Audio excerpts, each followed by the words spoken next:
Townsend Press presents, from the Bluford series of books, Someone to Love Me. Written by Anne Schraff and read by Shayna Walker. Chapter 1. Cindy Gibson tripped over a stack of magazines in the middle of the living room, bumped her knee against the sharp corner of the coffee table, and dropped a can of cat food on the floor. "Ouch, my leg!" she howled. "This place is a freaking mess." Her two cats, Theo and Cleo, scurried beneath the table. Lorraine, Cindy's mother, came out of her bedroom carrying a small mirror. She peered at her reflection as she walked, carefully examining the lipstick she had just put on. "Stop whining, baby. Just straighten things up before you leave for school. I'm late for work." "I'm not going to school today," Cindy declared. She waited to see if her mother would get angry and insist that she go. Cindy was a freshman at Bluford High, and even though it was only October, she had already missed several days of school. "You better go to school, baby," her mother said, touching up her eye makeup. "If you drop out at your age, you'll end up like me, in your 30s, waiting tables at some grease pit for next to nothing. This ain't the kind of life you want to have, girl, believe me on that. By the way, if Raffi calls, tell him I'm off work at 5 tonight.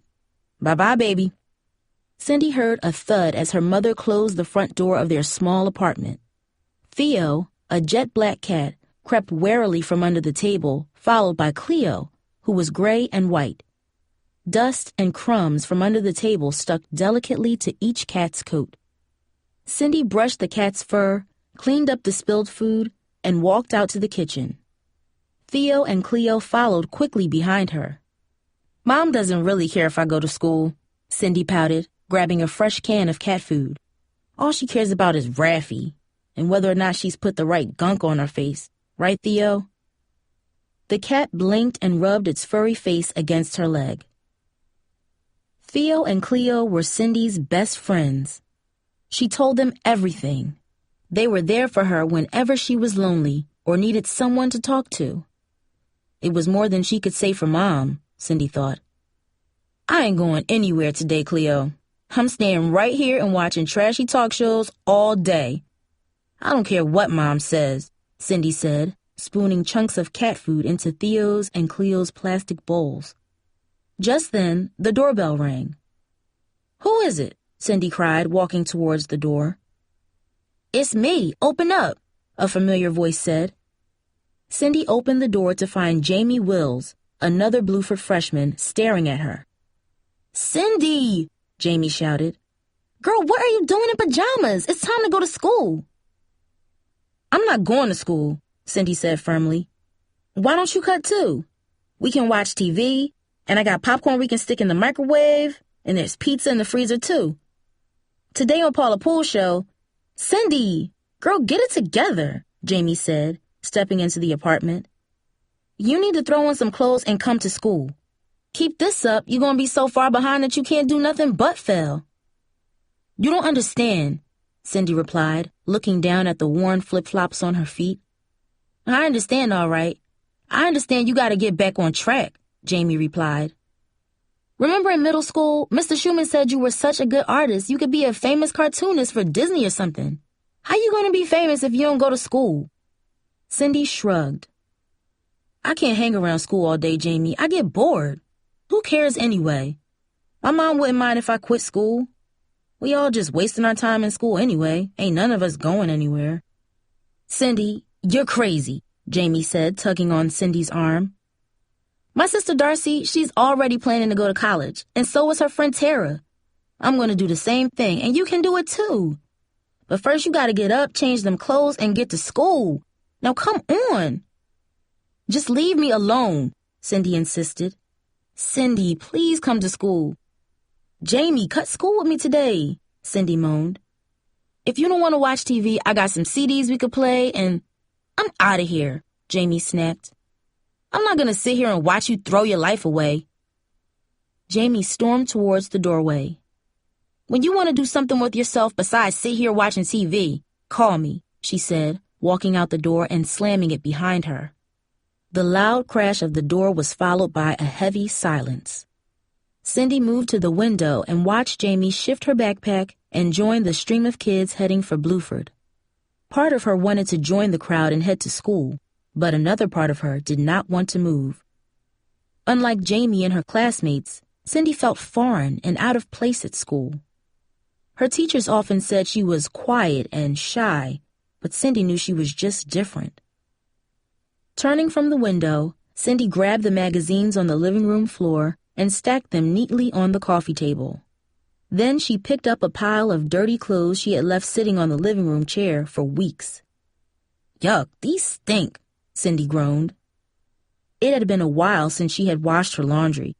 Sometimes she just picked out an outfit from the dirty clothes pile to wear to school. As long as things were not too dirty or wrinkled, she would still wear them. It had not always been this way. In fact, Cindy did have a few new clothes that she got for the start of her freshman year. But as weeks passed and her mother spent less and less time at home, laundry, like school, seemed less important. Glancing around the cluttered living room, Cindy focused on the small picture of her mother that sat next to the TV. Raffi, her mother's boyfriend, was also in the picture, his arm resting on her shoulder like a heavy snake. Only a few months old, the picture captured her mother's flawless milk chocolate skin and her radiant smile. "Mom is beautiful," Cindy thought, "and I look nothing like her." Where her mother was tall, curvy, and attractive, Cindy was long and skinny. But worse than her lanky shape was her nose. To Cindy, it seemed to spread too far across the middle of her face, making her feel that her head was just a platform on which her nose rested. Friends of her mother had always been kind, but even they noticed how different Cindy was. "Oh, I can't see a resemblance," they would politely begin. "You must take after your father." Cindy knew exactly what they were trying to say, but she appreciated their attempt to spare her feelings. The only person who did not seem concerned with Cindy's feelings was Raffi. "Are you sure she's your mama?" he asked Cindy when he began dating her mother last year.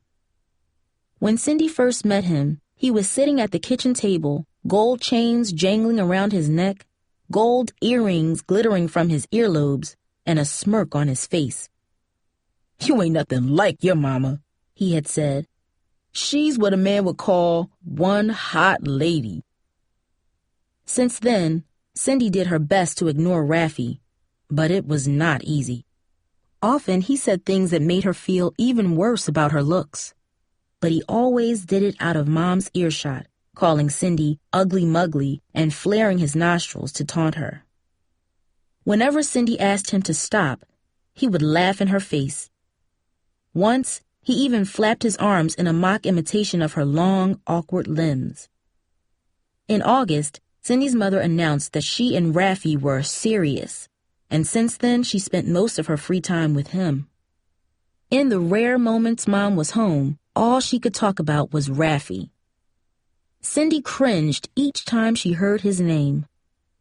It seemed to her that Raffi was gradually taking over her mother's life.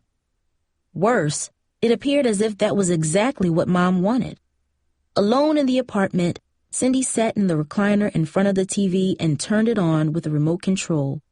She had to push hard to make the recliner go back into a comfortable position. The old chair did not work as well as it used to, and Mom said she did not make enough money at her waitressing job to buy a new one. Cindy had believed her until she noticed her mother frequently buying herself new outfits to wear for Raffi.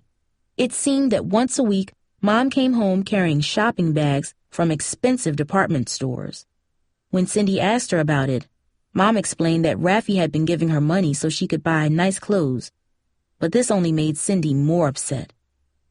It was as if Raffi was buying her mother away from her, and there was nothing Cindy could do to stop it. Cindy began flipping through the channels when she heard the doorbell ring.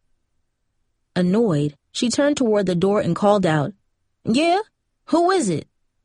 "Mrs. Davis, honey," came a familiar voice. Rose Davis lived at the other end of the hall. She was raising her 15-year-old grandson, Harold. Once, in the basement laundry room, Cindy overheard Miss Davis tell a neighbor that Harold's mother had died in childbirth, and his father was never in the picture. Cindy got up and opened the door. "Hi, Miss Davis." "Child, I heard the TV going, so I figured you were home. I was worried about you. Ain't you supposed to be in school?" Miss Davis asked. I got cramps," Cindy lied, rubbing her hand on her stomach. "Poor thing. I make tea that's real soothing for that. I'll bring you some if you like," Mrs. Davis offered. "No, thank you. I just took something. I'll feel better soon," Cindy said, smiling. Rose Davis stared at her for a moment. Cindy braced herself for criticism about not being in school. But then, the old woman began to smile. "Child, you got the prettiest eyes I ever did see," she said. "Me?" Cindy said, stunned. "You must be thinking of my mom. She's got real pretty eyes with long lashes, but my eyes are—" "I never noticed before that you got the prettiest hazel brown eyes, Cindy," Mrs. Davis added. "Folks say the eyes are the windows to the soul. They believe you can look someone right in the eye and tell what kind of person they are." "Some boy in school says I have freak eyes," Cindy said. "Now, him and all his friends call me that whenever they see me." Mrs. Davis grabbed hold of Cindy's shoulders and looked into her face. "Child, your eyes are beautiful. And don't you forget that. Pay no mind to what a boy says about you. My grandson Harold tells me that some of them kids at your school can be downright nasty sometimes. It's like I tell him. When they start talking that nonsense, you just stop listening. Let 'em call you names. But it's you who's got the prettiest eyes around, not them. Remember that." As she spoke, Mrs. Davis gently placed her hand on Cindy's cheek. "Some people need to see their own beauty before they believe they got it," she said, smiling. Mrs. Davis waved goodbye and headed down the long hallway. Cindy hurried to the bathroom mirror and stared into it. She stood for a long time, moving her face in close for a better look. Her mother had a mirror that magnified everything, and Cindy looked into that too. Her large hazel eyes stared back at her. Did Mrs. Davis mean what she said, or was she being nice? Cindy wondered. Leaving the TV on, Cindy jumped in the shower and washed her hair. Then she gathered her dirty clothes, took them downstairs, and put them in the washing machine. When the clothes were dry, she brought them back upstairs, folded them neatly, and put them into her drawers. It was the first time she had done her laundry in weeks. After putting the clothes away, Cindy found a pair of white jeans and 2 ribbed tank tops, one blue and the other green and yellow. Maybe I'll go to school tomorrow wearing one of these tank tops, she thought. Probably not, but if she felt like it in the morning, she might go. Mom would write a note explaining that she had been sick. Mom never seemed to care what excuses Cindy used to skip school. Cindy practically dictated them, always remembering to vary the made-up ailments. She used headaches until a nosy teacher started pushing her to see a doctor. Then she added cramps and fevers to her list of illnesses. As Cindy thought about returning to school, she again recalled what Mrs. Davis said about her having the prettiest eyes. She grabbed her mother's magnifying mirror and sat on the recliner looking into it. Cindy tried hard to see what Mrs. Davis saw. Maybe my eyes are pretty, Cindy said into the mirror. On Paula Pool's show, 2 sisters who were married to the same man were screaming at each other. The show kept bleeping out the bad words flying between them, and when they started pulling each other's hair, the audience went wild. Everybody was laughing and cheering. But Cindy did not pay much attention to the show. She kept staring in the mirror, trying out different expressions to see how they changed the look of her eyes. Maybe she wasn't that bad looking, she thought. With her hair clean and brushed, she didn't think she looked as ugly as Raffi said, and she had clearer skin than most of the other kids at school. Suddenly the phone rang. Cindy put the mirror down and answered it. "Hello?" she said. "Yo, who's this?" a familiar deep-throated voice replied. It's me, Cindy answered. Oh, ugly muggly, Raffi Whitaker said. How come you home? You get suspended for messing up at school again? I never been suspended, Cindy corrected him sharply. And stop calling me that. Raffi laughed. He always chuckled when he upset Cindy.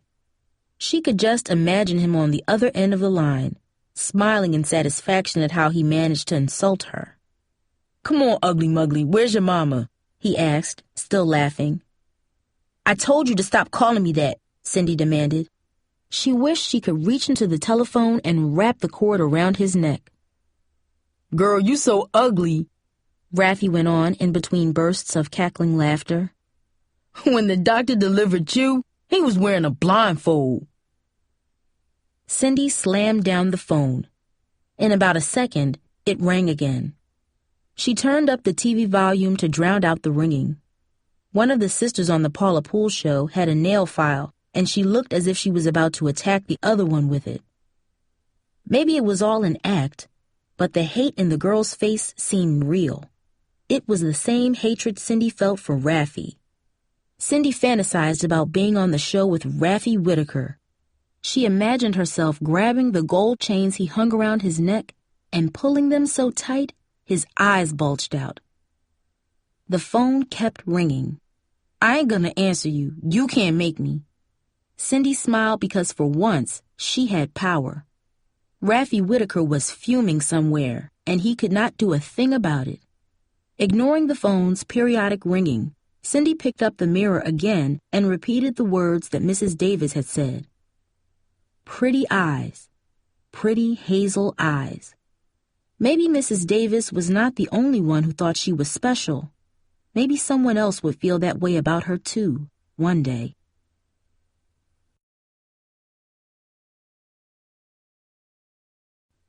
Chapter 2.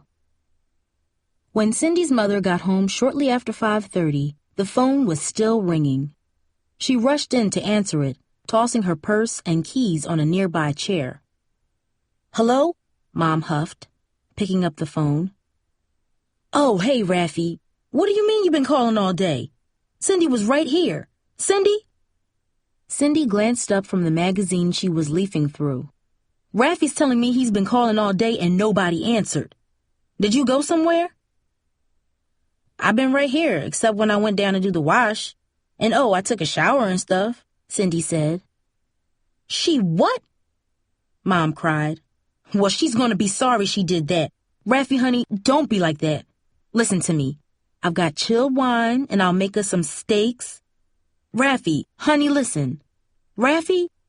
Mom put down the phone and glared at Cindy. You just have to make trouble, don't you? Raffi says you hung up on him. Did you do that? He's a liar, Mom. He ain't nothing but a liar, Cindy insisted. You tell me the truth, girl. You look me in the eye and tell me you didn't hang up the phone on him, her mother demanded. Okay, yeah, I did, Cindy admitted, throwing down the magazine. But where does he get off calling me ugly all the time? You don't hear the stuff he says to me behind your back. He disses me big time, Mom. How come it's okay for him to do that?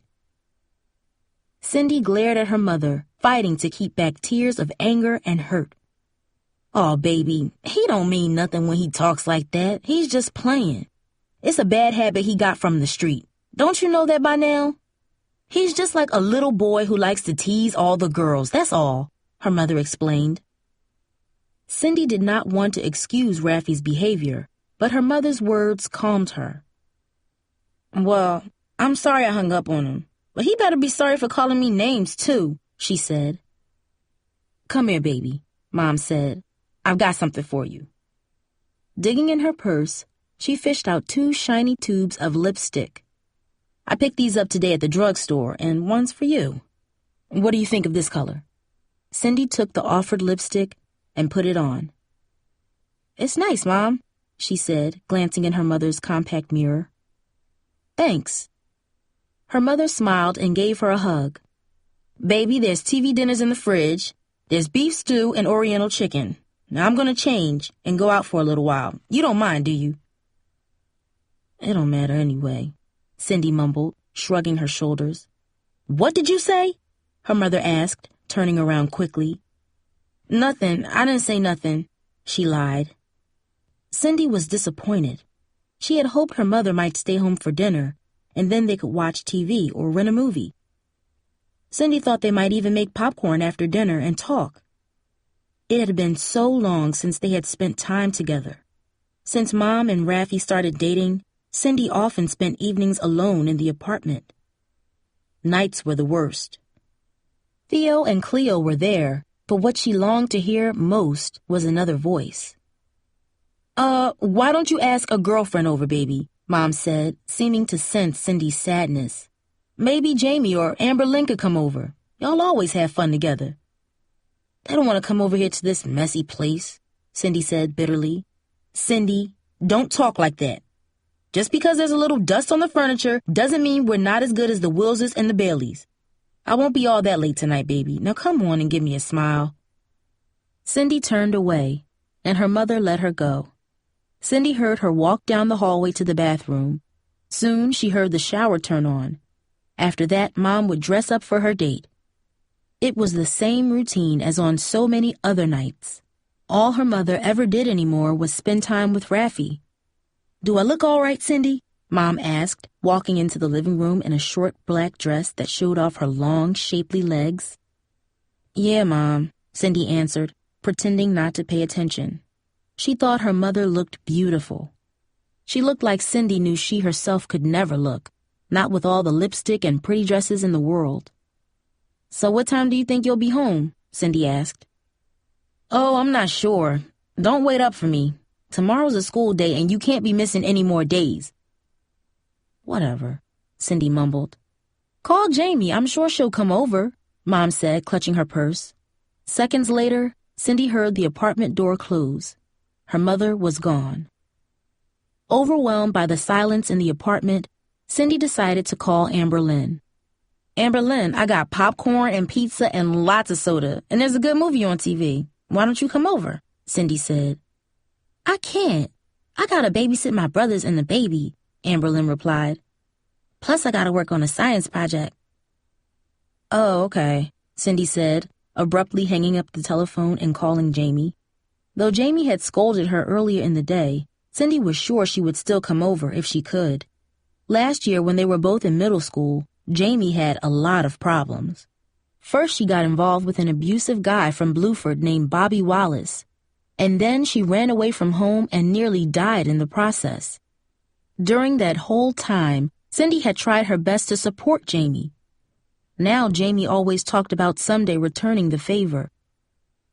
Recently, it seemed as if things with Jamie were better, while things in Cindy's life kept getting worse. Once Cindy joked about needing Jamie to help her out, and Jamie said, I got your back, Cindy. Remember that. Hi, Jamie, Cindy said, glad Jamie answered the phone. Hey, Cindy, Jamie said cheerfully. What's up? My mom is out tonight, and I was wondering if you want to come over and watch a movie with me. I got lots of popcorn and, girl, I'd come over if I could, Jamie said. But my dad got a raise at work and we're all going out to celebrate. Mom made reservations at this fancy restaurant. We're getting dressed up and everything. Maybe next time? Yeah, Cindy responded sorely. She was jealous of Jamie.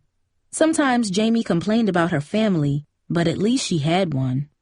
Sitting in her lonely apartment, Cindy would have traded places with Jamie in a heartbeat. Hey, are you coming to school tomorrow? I got so much to tell you. Yeah, I'm going, Cindy said. But in her heart, she doubted it.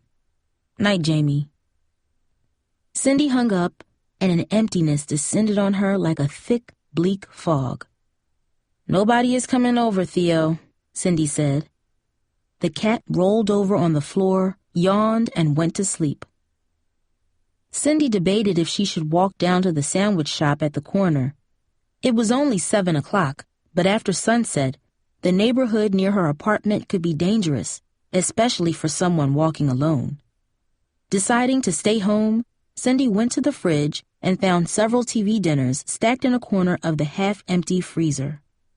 She passed them up for an ice cream bar, returned to the recliner, and turned on the TV. A comedy was on about aliens who came to live on Earth. Cindy felt like the aliens on the show, different from everyone around her. She had felt this way for years.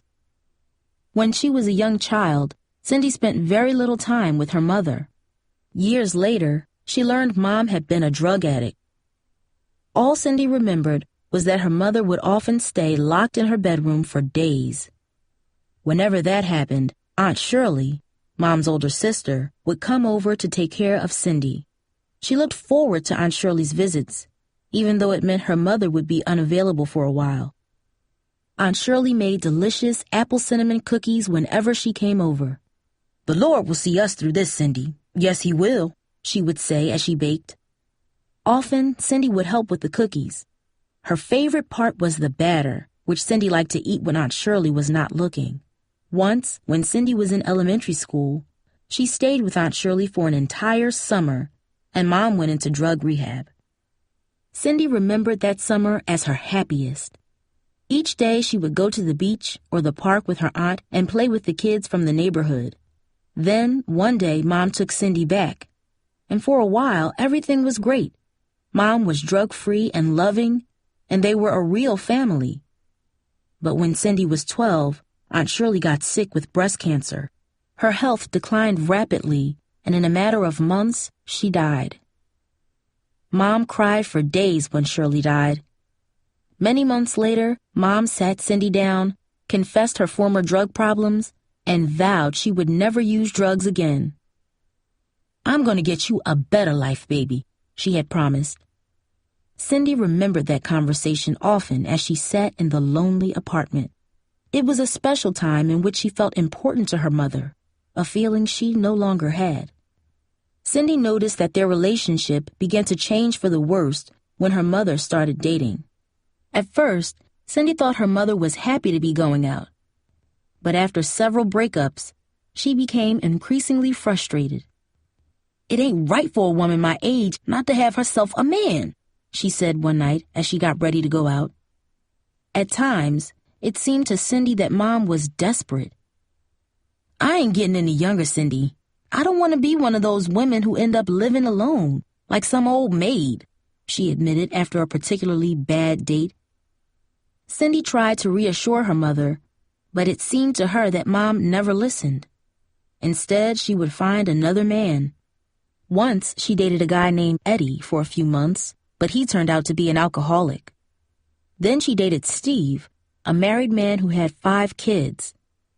Along the way, there were other men who were in the picture for such a short time that Cindy never got to know them. Then Raffy came along like a bad dream. Mom called him a keeper and even said she was in love with him. She even admitted one night that she would like to marry him. The news sickened Cindy. She did not trust Raffy from the moment they met. A few times, she told her mother what she thought, but Mom always defended him.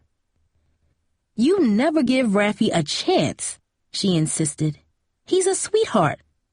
But as far as Cindy was concerned, there was nothing sweet about him. Ever since he arrived, Mom spent less time at home and paid less attention to Cindy. Even worse, Raffy could manipulate Mom into doing whatever he wanted. Sometimes, Mom would cancel the rare plans she had with Cindy just to be with him. "He doesn't care one bit about anything but himself," Cindy thought. She could not imagine anything worse than him being her stepfather. Leaning back in the recliner, Cindy wondered where her mother and Raffy were. She figured they probably ended up at some noisy nightclub. Mom was probably laughing as if she did not have a care in the world. The more she envisioned her mother having a good time, the sadder Cindy became. Tears welled in her eyes. Turning the TV off, she went into her bedroom and flopped onto the bed.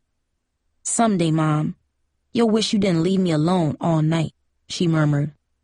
"Someday you'll know you made a big mistake." The bitter thoughts gave Cindy a kind of comfort, and she drifted off to sleep. In the morning, Cindy went to the bathroom and threw cold water on her face. She heard her mother in the kitchen making coffee. Cindy thought about her classes at Bluford, history, algebra, and English, and all the missed assignments she would have to make up. There was just no way she could catch up, so she decided to stay home from school again. "Good morning, baby," Mom sang out cheerfully when Cindy arrived in the kitchen. "What kind of cereal do you want? I bought that variety pack you like, the one with all the little boxes." Cindy chose a box of frosted cornflakes and dumped its contents into a bowl. Without a word, she poured milk onto the cereal. Grabbing her spoon, Cindy remembered how Aunt Shirley used to make homemade waffles with warm maple syrup. Everything tasted so much better when Aunt Shirley made it. She would sing gospel songs the entire time she was cooking. "Raffy was so sweet last night. We had such a good time, Cindy," her mother beamed. "By the way, he's not mad at you anymore." "Great," Cindy said smugly.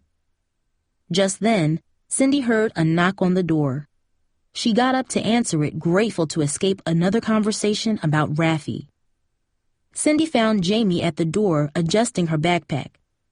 "Cindy, what are you doing in that old robe? It's time to get dressed for school," she cried. "I'm not going to school today," Cindy said. "I know I said I would, but I changed my mind." Then Cindy's mother stuck her head into the hallway and said, "Hi, Jamie." "Mrs. Gibson, she has to go to school, doesn't she? Make her go," Jamie pleaded. Cindy's mother shrugged. "I keep telling her if she don't get an education, she's going to end up just like me, waiting tables for the rest of her life. But what am I supposed to do? I'm only a mother. Who listens to mothers anymore?" She sighed as if she were commenting on a story she had heard on the evening news. "Good luck getting through to her, Jamie," she said, heading back into the kitchen. "Cindy, get dressed and come to school," Jamie urged, tugging on Cindy's arm. "You can still make it to school before the first bell. You want to be like those kids who hang out at the corners, watching the lights change from green to red? I have tons of work to make up. There's no way I can do it," Cindy wailed. "Yes, you can. The English project in Mr. Mitchell's class isn't due for a while. I'll be your partner. We can work together. I've done a lot of the work already. I'll help you in the other classes too. Please, Cindy," Jamie begged. "Girl, you gotta go to school." "Why can't you just leave me alone?" Cindy groaned. "Why you always trying to tell me what I should do? If my mom don't care, why should you?" "Because we're tight. That's what friends do, right? When things were bad for me last year, you stuck with me, Cindy. When Bobby Wallace beat me up, you brought me here and helped me clean up so I could go home without my family knowing what had happened." "That's different," Cindy said, shrugging her shoulders. "No, it's not. Now it's time for me to help you," Jamie replied. "Go change your clothes and hurry up. We can still get there by the first bell." Reluctantly, Cindy gave in. "Oh, okay. Anything to make you stop nagging me. But I'm telling you, don't count on me going tomorrow." Cindy quickly washed, went into her bedroom, and put on the jeans and the tank top that she had rediscovered the day before. Soon, she and Jamie left the apartment building and headed towards Bluford. As they reached the street, Cindy saw Harold Davis up ahead. She remembered the words his grandmother had said to her the day before. "You have the prettiest hazel brown eyes." Walking to school silently with Jamie, Cindy worried about what her teachers would say about her many absences. She worried about her mother and what would become of her relationship with Raffy. But worse, she wondered if things between her and Mom would ever improve. Feeling a knot in her stomach, Cindy tried to push the worries from her mind. Again, Mrs. Davis's words echoed in her mind. Prettiest hazel brown eyes. Cindy knew the words could not solve her problems, but she held them close to her heart as she walked through the tall steel doors of Bluford High School. Chapter 3. When Cindy arrived at English class, Mr. Mitchell fixed his gaze on her. "Miss Gibson," he said, his voice seeming to catch on her last name. Cindy braced herself for criticism. "I need to see you after class." Great, Cindy thought. I'm back in school 2 minutes and I'm already in trouble. She knew he was going to lecture her for missing so much school. When Mr. Mitchell referred to a student as Mr. or Miss, it usually meant trouble. During the entire class, Cindy worried. She kept looking at the clock, counting the minutes until Mr. Mitchell would yell at her. "Why did I let you drag me to school?" she whispered to Jamie towards the end of class. Jamie just shrugged. When the bell finally rang, the room emptied quickly, leaving Cindy and Mr. Mitchell. He was wearing a checkered green tie and a red shirt that contrasted with his dark skin. Cindy began.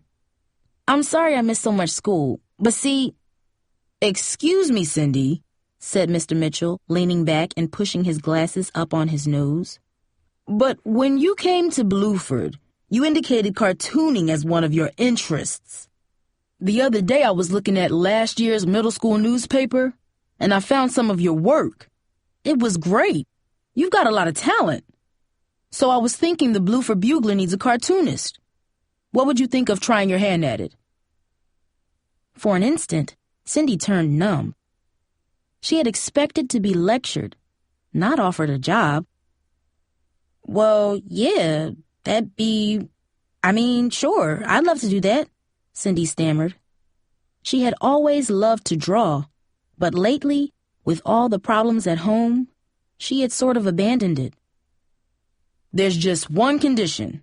You can never miss a deadline. If you promise a cartoon and don't deliver, you are off the paper. Are we clear on that?" Mr. Mitchell said crisply. "Yeah, sure," Cindy said. "Okay, then. After school, go see Miss Abbott. I already mentioned you to her. She's eager to have you on the staff. Good luck, Cindy." "Thanks," Cindy said, stunned. It was the first time since she came to Bluford that she felt excited by something. She couldn't wait to tell Jamie what had happened.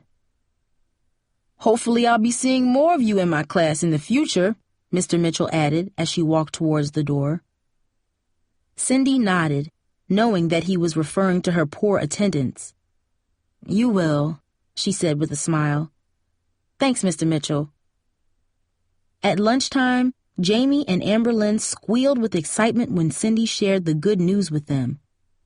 "That's great," Jamie cheered. "One day you'll be famous." "You go, girl," Amberlynn cheered. "I just hope they like my drawings," Cindy said, feeling unsure of herself. "Of course they will," Jamie replied, reaching for her soda, then taking a quick sip. "This is the best news ever." "Yeah, I can't wait to see your first cartoon in the school paper," Amberlynn chimed in. "I'm gonna frame it." Just then, Cindy noticed a boy across the lunchroom watching her. At first, Cindy wasn't sure who he was, only that he was tall with broad shoulders, but then she recognized his face. "Is that who I think it is?" Cindy asked. "Him?" Jamie said, shaking her head. "That's Bobby Wallace, the one who tried to turn me into a punching bag. I can't stand the sight of him ever since I found out what he did to you," said Amberlynn, rolling her eyes disgustedly. "I see the way he sweet-talks girls in front of their lockers all the time, like he's so smooth." "Well, he's smooth all right, I'll give him that," Jamie said. "But if they know what I know, they'd stay far away from him." "He looks different. I hardly recognize him," Cindy said, pretending not to notice him. Bobby continued to stare at her, and Cindy wasn't sure, but it looked as if he was smiling. Amberlynn chuckled. "You've been away from school so much, I'm surprised you remember what Bluford looks like. But that's all going to change now that you're a big newspaper artist, right?" "That's right, Amberlynn," Cindy said, laughing. "Soon you'll have to call my secretary if you want to see me." Cindy enjoyed the idea that at last She had something in her life that other people thought was cool. She wondered what her mother would say when she told her the news. She hoped Mom would be excited. Maybe, for once, she'd be proud. Maybe she would even skip a night with Raffy to spend time at home. After school, Cindy went to Miss Abbott's classroom. She was a pretty, dark-skinned woman who taught English and speech. She was also the advisor for the Bluford Bugler. Cindy liked her immediately because she seemed warm and enthusiastic. "Remember, Cindy, you're on the newspaper staff now. Don't let me down," she said. "No way, Miss Abbott. I'm really excited about this," Cindy responded. "I wouldn't do anything to mess it up." Miss Abbott and Cindy discussed several ideas for upcoming issues of the paper. "Your first assignment," Miss Abbott said, "is to draft a sketch to accompany an article on the cafeteria food." Cindy had ideas for the cartoon immediately, and she shared them with Miss Abbott.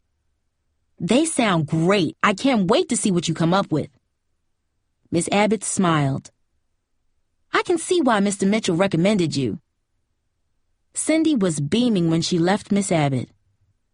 School had been over for nearly a half hour, so most students had cleared out, except for those involved in after-school activities. As Cindy rounded the corner of a long corridor, she bumped into a student coming from the opposite direction.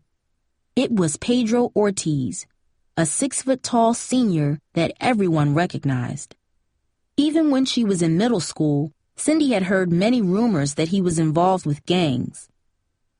"Watch where you walking, girl," he said as she bounced off his wide chest.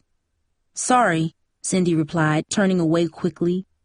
She did not know him at all, but something about him gave her the creeps. He seemed to lurk around Bluford, rarely speaking to anybody. She wondered what he was doing hanging around so late after school. Cindy rushed outside to get away from Pedro. As she reached the Bluford parking lot, she heard a horn honking. She looked up to see a red Nissan not far away. Behind the wheel was Bobby Wallace. "Hey, baby, wanna ride home?" he shouted. Cindy looked around. Surely he wasn't talking to her. Guys didn't talk to her that way. No one other than Mom had ever called her baby before. She started to walk home, but then the horn sounded again. "Your name is Cindy, right?" Bobby asked. "Yeah," Cindy said warily, remembering how Bobby had hit Jamie. Cindy did not trust any guy who could hit his girlfriend. "I think I'll walk home. Thanks." "You mean to tell me that you'd rather walk than ride?" Bobby said with a sly smile. "I'd rather walk than ride with you," Cindy replied, picking up her pace. "What's that supposed to mean?" "Bobby Wallace, I ain't new at this school," Cindy retorted. "I know about what happened with you and Jamie Wills last year." Bobby parked his car and jumped out. "Hey, Cindy, I know where you're coming from, and I don't blame you for wanting nothing to do with me. Jamie Wills has been dissing me, but what she says ain't necessarily so, Cindy. We were both messed up last year. Me and Jamie both were doing some crazy stuff. She's moving on now, and so am I. Give her brother a chance." "Why should I?" Cindy asked, folding her arms across her chest. "Why should I give you a chance?" "Because I want to get to know you better," Bobby replied, sounding sincere. "And I think you want to get to know me better, too. Just give me a chance." Cindy hesitated. Bobby was very handsome, with dark eyes and broad shoulders. Cindy was flattered by his attention. "Come on," he urged. Cindy was torn. She knew her friends would disapprove if she went with him, but they had all taken rides with boys before. No boy had ever talked to her like Bobby did, and he seemed so sincere. "I guess it'd be okay to ride home with you," Cindy said. "But you have to take me straight home." "Deal," said Bobby. He smiled as they walked to his Nissan, and as they got into the car, he said with a wink, "You are looking good, girl." Cindy blushed, embarrassed by his attention. She was glad she was wearing the blue-ribbed tank top and close-fitting jeans. She smiled back at him, her heart pounding with excitement. I was real tight with Jamie last year, real tight, Bobby said. She was old for her age. I mean, she ain't act like no middle schooler. She had a grudge against the world, and she was out to prove something. Well, we did drugs, both of us, and they messed with my mind real bad. Yeah, I got rough with her, but it was the drugs doing the violence, Cindy. I swear it was the drugs, and now I'm clean. I ain't no fool. I wouldn't mess with no drugs again for no reason, and I wouldn't hit no girl. Never, Bobby said solemnly, pulling out of the school lot. She was really crazy about you, Bobby, Cindy said.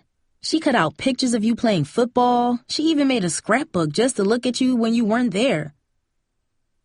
Well, I don't know about that, but I do know that she was crazy, Bobby said. She was into shoplifting and she ran away from home. Like I said, I give her credit for moving on now. I give her a lot of credit for that. Cindy enjoyed listening to Bobby. He seemed friendly and respectful. Nothing like the violent person Jamie had described. She felt flattered to be with him, riding in his car. Bobby pulled up in front of Scoops, an ice cream shop not far from Cindy's apartment. Whatever you want, it's yours, Bobby said, reaching over and running his hand along Cindy's cheek. She was speechless. I know you said straight home, but you ain't gonna stop a brother from buying you some ice cream, are you? Well, okay, Cindy said, smiling. His hand seemed strong but gentle. It was impossible to imagine him ever being violent. Cindy believed what he said. The drugs had made him a dangerous person, but he was different now. You just gotta try this mint cookie swirl, Bobby said. I'll order us both one. Okay, Cindy said, going along with his suggestion.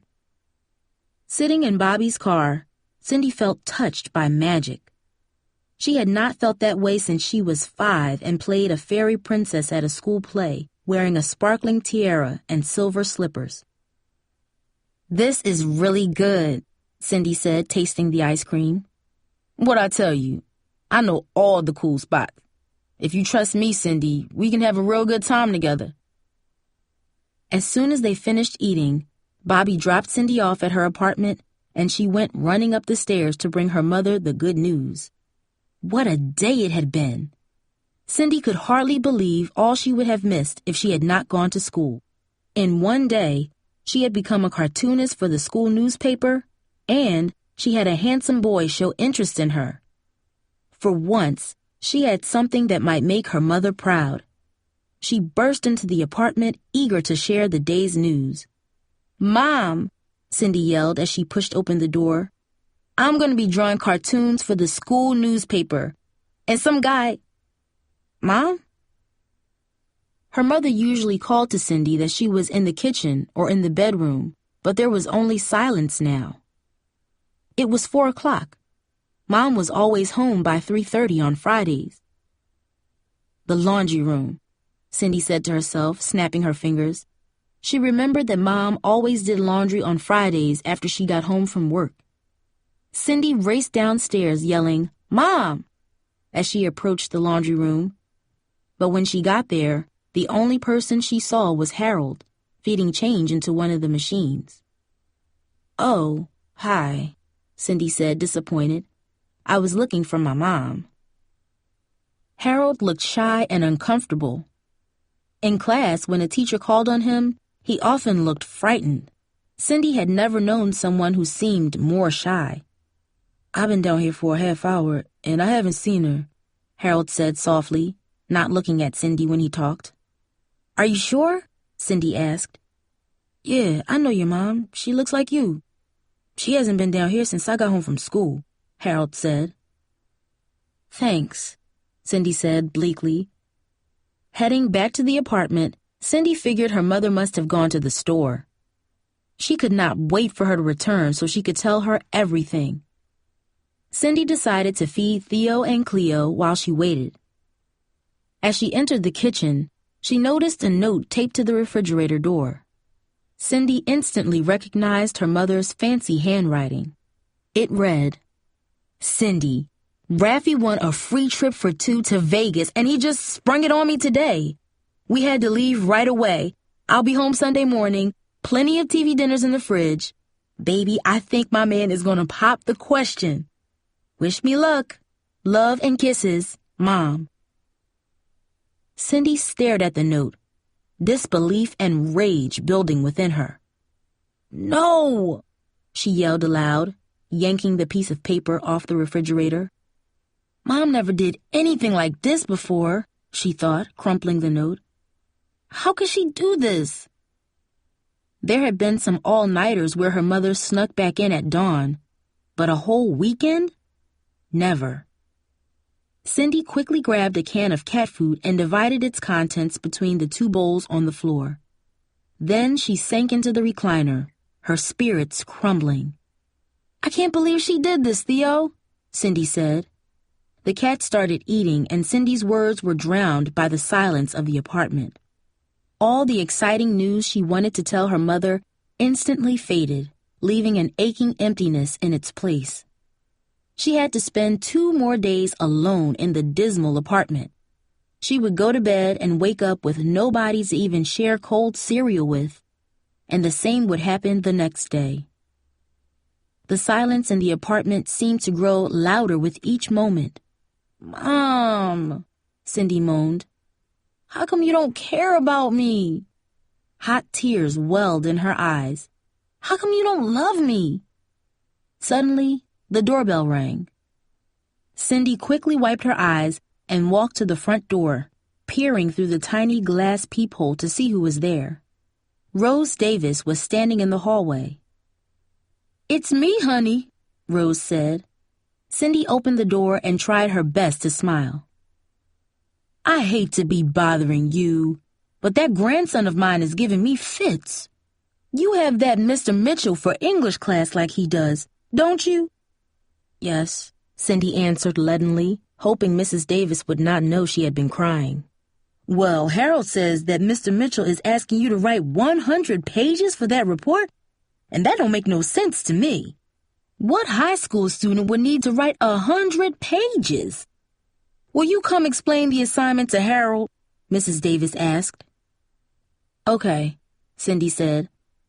I'll get my binder where I wrote down everything about the project. Cindy got her binder and followed Mrs. Davis to her apartment. It looked a lot shabbier inside than her own place. The furniture was old and beat up, but a delicious smell was coming from the kitchen. Grandma, Harold complained softly when he saw Cindy. What'd you bother her for? Well, child, ain't you been going on and on about the teacher wanting 100 pages? Goodness sakes, I needed to get at the truth, Mrs. Davis said. Mr. Mitchell said our paper has to be 10 pages, but that we gotta read a book at least 100 pages long, Cindy explained. Oh, Harold said. He did not look at Cindy. He stared at the paper in front of him as though he was trying to make a hole in it with his gaze. Cindy, honey, Harold told me you were looking for your mama. I saw her rushing out of here like the whole building was on fire. If she don't have time to make dinner, why don't you and her come and join us for dinner tonight? I'm cooking a whole mess of Cajun pork chops and mashed potatoes, Mrs. Davis said. My mom, she's gone. She's working late, Cindy replied, ashamed to admit her mother had run off to Vegas with her boyfriend. She especially did not want to tell that to Mrs. Davis, who sang in the church choir every Sunday. Well, then it's settled, Mrs. Davis said with a big grin that plumped out her cheeks. You're going to eat with us tonight. Harold, go set an extra plate at the table. Thank you, Mrs. Davis, Cindy said. She was grateful for the invitation, not only because of the heavenly smells of pork chops, but mostly because she would not be eating a TV dinner by herself. That's real nice of you, she added. Mrs. Davis smiled. Sit down and make yourself at home, she said. If you want anything, ask Harold. He'll get it for you. I'm going to finish dinner. Mrs. Davis turned and moved towards the stove. Cindy walked over to the small kitchen table where Harold was setting a third place. He worked with his head down, as if his chin was stuck to the top of his chest. Despite being in the Davises' warm apartment, Cindy couldn't stop thinking of her mother and the 2 lonely days ahead of her. She wondered if Mom even missed her. Probably not, she concluded. Pushing back thoughts of her mother, she sat down and looked over at Harold. He was sitting across from her in complete silence. Chapter 4. Harold, who do you hang around with at school? Cindy asked, trying to break the tension. Except in classes, she rarely saw Harold at Bluford. Hang around with? Harold responded, staring at the table. Nobody, I guess. I hang by myself mostly. How come? Cindy asked. Harold shrugged. Guess I just haven't found the right people. I know what you mean, Cindy said. With the exception of Jamie and Amber Lynn, Cindy did not hang out with anyone else. Again, the uncomfortable silence descended. Cindy tried to think of something to ask Harold when he suddenly spoke up. Have you been sick? He asked. I haven't seen you in school as much, and I was wondering if you were okay. I'm fine, Cindy said, surprised that he noticed her absences. I was sick for a few days, but I'm better now. Cindy lied. She did not want to tell Harold her problems, especially not with Mrs. Davis so close by. Harold smiled. I'm glad you're back, he said. Feeling better, I mean. Just then, Mrs. Davis carried over a large plate of pork chops and an enormous bowl of mashed potatoes. All right, I don't want anyone leaving this table hungry, she said, filling Cindy's plate. It had been years since Cindy had eaten such wonderful homemade food. As they ate, Cindy spoke about her new job drawing cartoons for the Bluford Bugler. Well, ain't that amazing? You draw pictures that make folks laugh. Child, that's a gift. A real gift, Mrs. Davis cried. Harold was shoving mashed potatoes into his mouth as if he hadn't eaten in a week. He said. It's just a high school paper, Cindy explained. But it's kind of fun. It's the only thing I've ever done that's, special. In middle school, this one teacher saw me sketching a cartoon, and when he saw it, he laughed. He really laughed. You have got to show me your drawing, Cindy. I love to laugh, Mrs. Davis said. First thing I do when the paper comes is look at the cartoons. The front of the paper is so full of bad news. People getting shot, crime, and drugs all over the place. Lord, we need some laughter in our lives. I put my cartoons from middle school in a scrapbook, Mrs. Davis. I'll show it to you one day, Cindy promised. After dinner, Mrs. Davis embraced Cindy warmly. I'm so glad you came over tonight, Mrs. Davis said. Being hugged by the old woman was like being wrapped in a favorite warm blanket. It seemed like years since her mother had given her such a hug. As Cindy walked back to her dark apartment, her frustration with Mom returned. A mother ought to love her child more than her boyfriend, Cindy thought, especially if her boyfriend is a dog like Raffi Whitaker. Cindy wondered what she would do if Mom came home with an engagement ring. She liked the idea of running away. She could just jump on a bus and get as far from Raffi as possible. Then maybe her mother would feel guilty and miss her. But what if Mom let her run away and never bothered to find her? That was the scariest thought of all. Sitting in the quiet living room, Cindy noticed how different her apartment was from Harold's. Where the Davis living room was warmly lit and comfortable, hers seemed stark and barren. And Mrs. Davis's kitchen, neatly crowded with hanging pots and filled with the aroma of countless homemade meals, was nothing like Cindy's, a Spartan room used mainly to heat TV dinners. Recently, Mom had mentioned the need to decorate the apartment, but Cindy just rolled her eyes at the suggestion.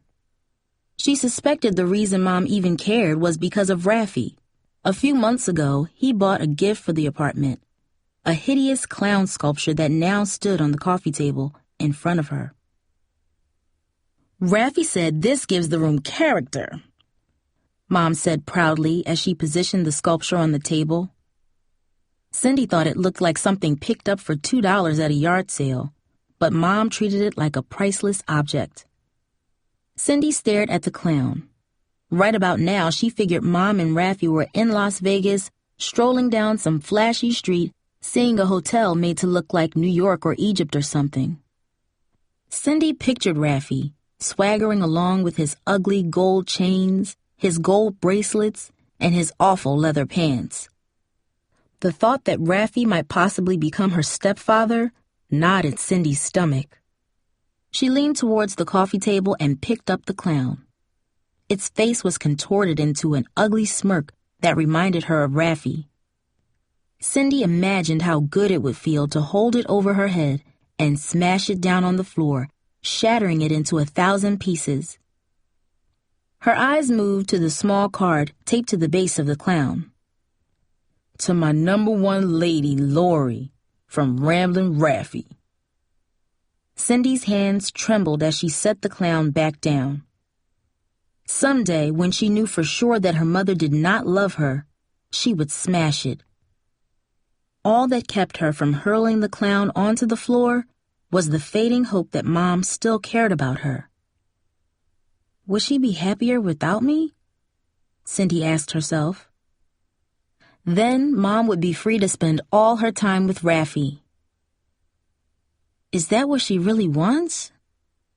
Cindy did not know what she would do if her fears were true, if her mother did not love her. She stared at the clown again. It appeared to grin back at her with a wicked, mocking smile. Please, Mom, come home, she said softly over and over, finally falling asleep on the lumpy old couch. Amber Lynn called early Saturday morning. Cindy, you won't believe the lie Natalie Wallace is telling people. She said you went out on a date with her brother, Bobby. We just went out for ice cream, that's all, Cindy said. It wasn't a date. So, you were in his car? Amberlyn demanded. Yeah, so what? Cindy shot back. You make it sound like it's a big deal. It is a big deal, Cindy.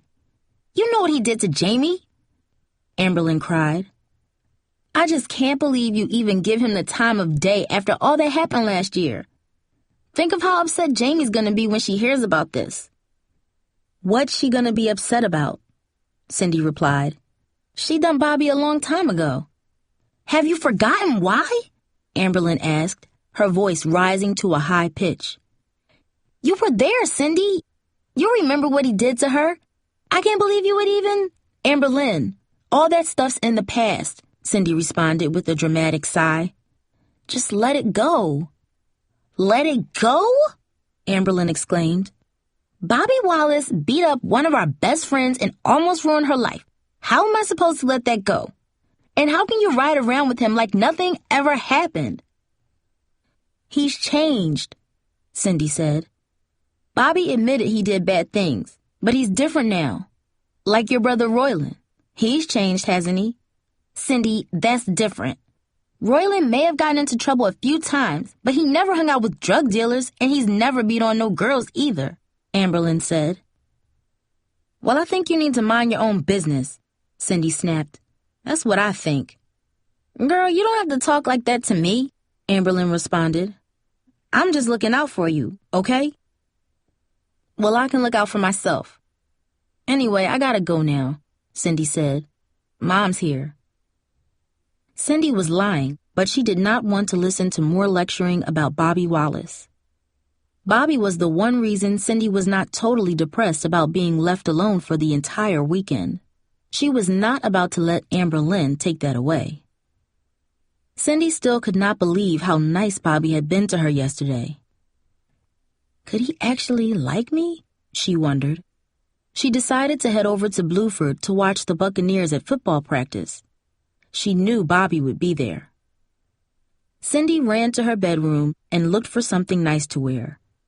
She chose a pair of snug jeans and a clingy navy blue V-neck t-shirt.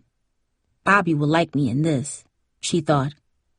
She quickly got dressed and headed over to Bluford, hoping to catch Bobby's eye. When Cindy reached the football field, the team was in a huddle.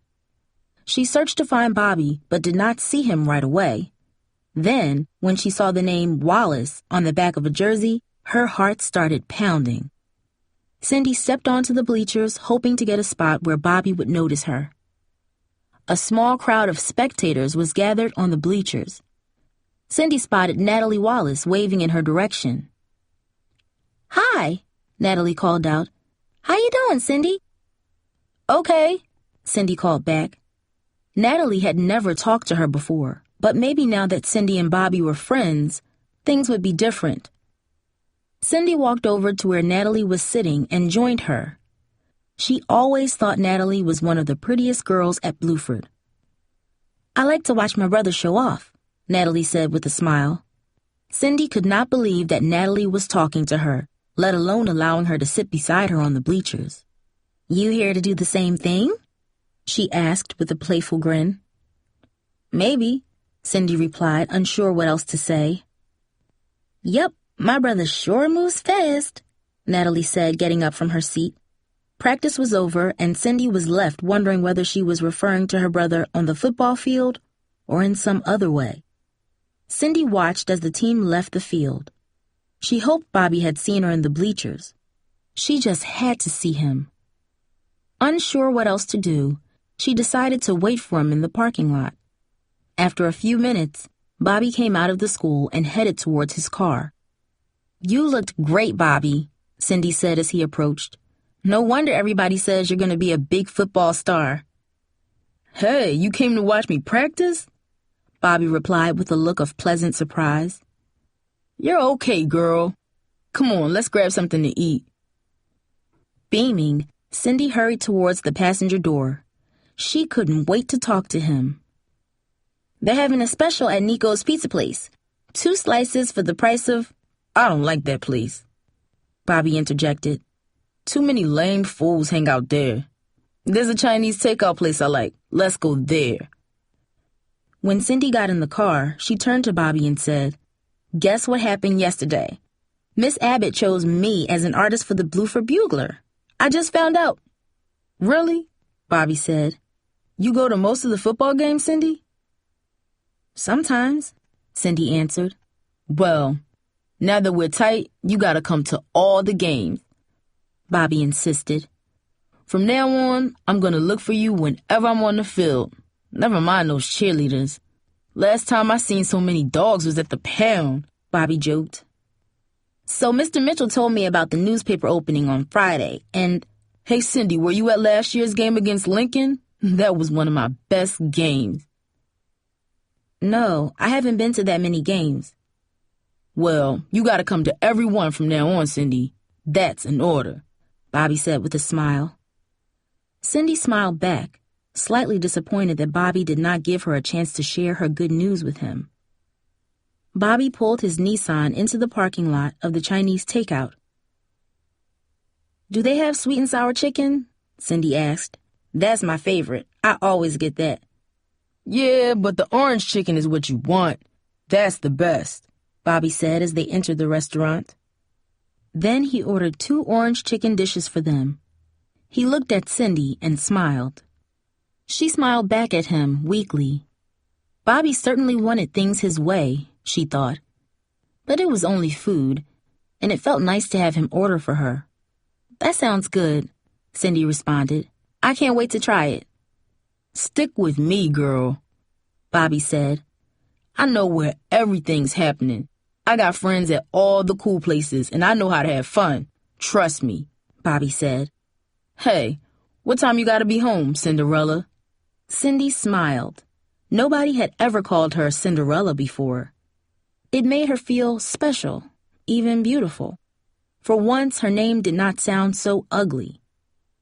Cindy was so delighted by the nickname that she decided to tell Bobby the truth. "Mom's gonna be gone all day. I don't have to be home early," she said. "For real?" Bobby said with a glimmer in his eyes. "Then let's have some fun." After lunch, Bobby drove to an old row home in a rundown part of town where some of his older friends lived. "Don't let the looks of the place throw you. Nothing bad happens here," Bobby explained. "This is where we come to chill out, listen to some music, dance, smoke a little weed." Cindy grew a little nervous. She had smoked marijuana once in middle school with Jamie and some others. Though a few kids seemed to enjoy it, marijuana only made Cindy feel hazy and numb. Weed was a small deal compared to other drugs. Last year, one of her classmates overdosed on heroin and almost died. Ever since, Cindy stayed far away from all drugs. As she walked up the stairs to the house, Cindy felt her heart start to pound. She worried that kids would be doing drugs and would pressure her to do them too. If Bobby smoked weed, would she have to do it too? If she had said no the way teachers always instructed, would he take her back home and never speak to her again? Bobby led her into a tiny room where sheets hung in front of the windows as makeshift curtains. Against the far wall was a rumpled, stained sofa the color of a green beer bottle. "Have a seat, beautiful," he said, gesturing towards the sofa. "I'll be right back." He smiled before disappearing into another room. Cindy was comforted by his friendly words. Bobby returned carrying a bottle of wine in one hand and 2 plastic cups in the other. "You drink wine, don't you?" he asked with a wide smile. "Sure," Cindy said. It was true she had tasted wine a few times at family meals, but she never liked it. Bobby opened the bottle and filled Cindy's cup. Cindy sipped the red wine slowly. She did not like its sharp acid taste, but she pretended to enjoy it. She knew drinking was dangerous, especially around people you don't know too well. But she wanted Bobby to think she was cool. Reluctantly, she took another tiny sip of the wine. "You scared your mom will get on your case if she finds out you were drinking?" Bobby asked. "No, she don't care what I do," Cindy replied bluntly. "She ain't never around much anyway, so I basically do whatever I want." As she spoke, Cindy wondered where her mother was at the moment, and whether she would get mad if she found out Cindy was in a strange house drinking wine with a boy. Cindy liked the fact that she was doing something that would upset Mom. In some small way, she was getting back at her for going to Vegas. Cindy grabbed the cup and took another sip. "Yeah, I know what you mean," Bobby said. "My old man, he's got lung trouble. He sits around all day sucking up oxygen. One of those tanks, That and yelling for Mom to wait on him. Mom's so busy doing for him and working downtown cleaning bathrooms, she got no time to ride hard on me and that. That's what Mom does, cleans Johns." Bobby laughed bitterly, staring at the wine bottle as he spoke. "Know what, babe? I'm gonna get me some real money one of these days. Not chump change like they pay down at the car wash. Then Mom won't be cleaning no toilets." Cindy respected what Bobby said. Although she felt uncomfortable being in the house, she liked being with him. He made her feel important because he trusted her so much. The more he spoke, the closer she felt to him. "My old man," Bobby continued, "he was a mean old cuss in his younger days. I remember him coming in the house and wanting food on the table, like right now. When Mom didn't hop to it, she got it right in the mouth. She don't hold it against him, though." Bobby shook his head. "Ain't that something? She's still taking care of him today, no matter how mean he treats her. Girls today aren't like that. You get a little mean because you're having a bad day, and they just walk out on you. Girls today don't know nothing about loyalty." Bobby smiled at Cindy and rubbed her cheek gently with the back of his hand. "But you ain't that kind of girl, I can tell." Just then, Cindy heard the footsteps and voices of other people. She grabbed hold of Bobby's arm. "Did you hear that?" she asked fearfully. "There's somebody else here." "Calm down, girl. Let's go see who it is," Bobby said, rising to his feet. "But it could be trouble. Maybe we should leave," Cindy said nervously. "Ain't no trouble I can't handle," Bobby replied. The voices were coming from the basement. Cindy didn't want to go down there, but Bobby did. She was not about to be left alone in that strange place, so she followed him. "Relax, you're in good hands," he assured her. Cindy wanted to believe him, but she just didn't feel safe in the old house. She wished she and Bobby were someplace else, like walking along a beautiful beach. She imagined him with his arm around her and how nice it would be to get away from the city. But her visions were shattered by the reality in front of her, that she and Bobby were heading towards a group of strangers in an unfamiliar basement. Chapter 5. The large basement of the house was already clouded with cigarette and marijuana smoke. On a far wall, the words "No Exit" were spray-painted in red, black, and silver letters the size of house windows. Breathing in the pungent smoke, Cindy started to cough. Holding her hand, Bobby led her into the room. "It's all right," he whispered. "I won't let nothing happen to you." Cindy squinted and noticed two blurry figures sitting close together. As she and Bobby moved further into the room, someone turned on thumping rap music that made conversation almost impossible. As Cindy watched, the two guys in the corner began heating heroin with a lit match. She had heard about people doing that, but she had never seen it. One of the boys rolled up his sleeve, and the other guy wrapped a belt around the first guy's arm. Cindy watched in horror as the one guy plunged a needle into the other's forearm, and his veins jumped out like fat, wet noodles.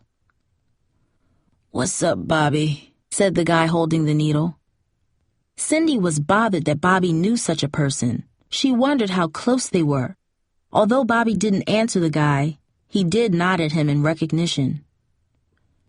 "That's Omar, and the guy next to him is T-Bone," Bobby whispered. "Bobby, let's get out of here," Cindy pleaded. Omar shot himself up and was soon spaced out as well. The drugs seemed to sweep over the young men in waves. For a second, they seemed normal, and then abruptly, their eyes snapped shut, their knees trembled, and drool snaked down their chins. Cindy felt like she might throw up. "I hate this place, Bobby. I want to go now," Cindy demanded. She did not care what Bobby thought of her. She just wanted to get out of the house. Bobby took her hand and led her out the front door. Taking a deep breath of fresh air, Cindy was grateful to be outside again, but she was shaken by what she had just seen. She glanced over at Bobby. He was watching her. "How do you know those guys?" she asked. "Oh, they both used to go to Bluford," he said. "Omar and T-Bone used to play football back in the day. Then they got hooked on drugs." "That's too bad," she replied, still unsettled by her experience. "Some people get strung out," Bobby added. "But not me. They're junkies, but I ain't about that. I used to get high on weekends, but it was never on the heavy stuff." "I'm glad," Cindy said. She appreciated his honesty, but in her mind, she kept seeing the look on the boys' faces as the drugs rushed into their bodies. "You ever shoot up, Cindy?" he asked, snapping her out of her thoughts. "No!" Cindy exclaimed. She was embarrassed at how loud her response was, but she could not hide how uncomfortable she felt. She was certain Bobby thought she was naive and stupid, the kind of girl that guys like him were never interested in. "Look, Bobby, I'm sorry, but can we just get out of here?" she pleaded. "Sure," he said, putting his arm around her. As they silently made their way to his car, Cindy was grateful that Bobby did not tease or criticize her for the way she acted. Even if he did know the guys in the basement, he was nothing like them. "You're a lot nicer than some kids been saying, Bobby," Cindy said. "What have I been trying to tell you? I ain't a bad guy, Cindy," Bobby declared as he started the car. After pulling in front of Cindy's apartment, Bobby caressed her cheek and said, Maybe I'm going a little too fast, huh? I do that sometimes when I really like somebody. I don't want to push you. I know we ain't been tight all that long, but I want you to have something. Bobby pulled a jacket from the back seat and put it around Cindy's shoulders. Your varsity jacket? Cindy gasped. She could not believe what was happening. This makes it official, Cindy thought. If she wore the jacket to Bluford, everyone in the school would know she really was Bobby Wallace's girl. Are you serious? She asked, unable to contain her excitement. I want you to wear it, Cindy, Bobby said, because you're special to me.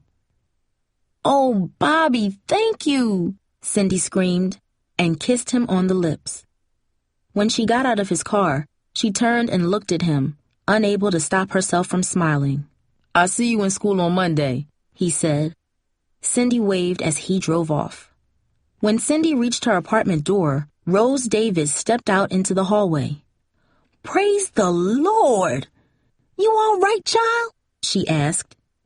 Sure, I'm fine, Cindy said. Why? Child, you've been gone all day. I knocked on your door and there was nobody home. Where's your mama?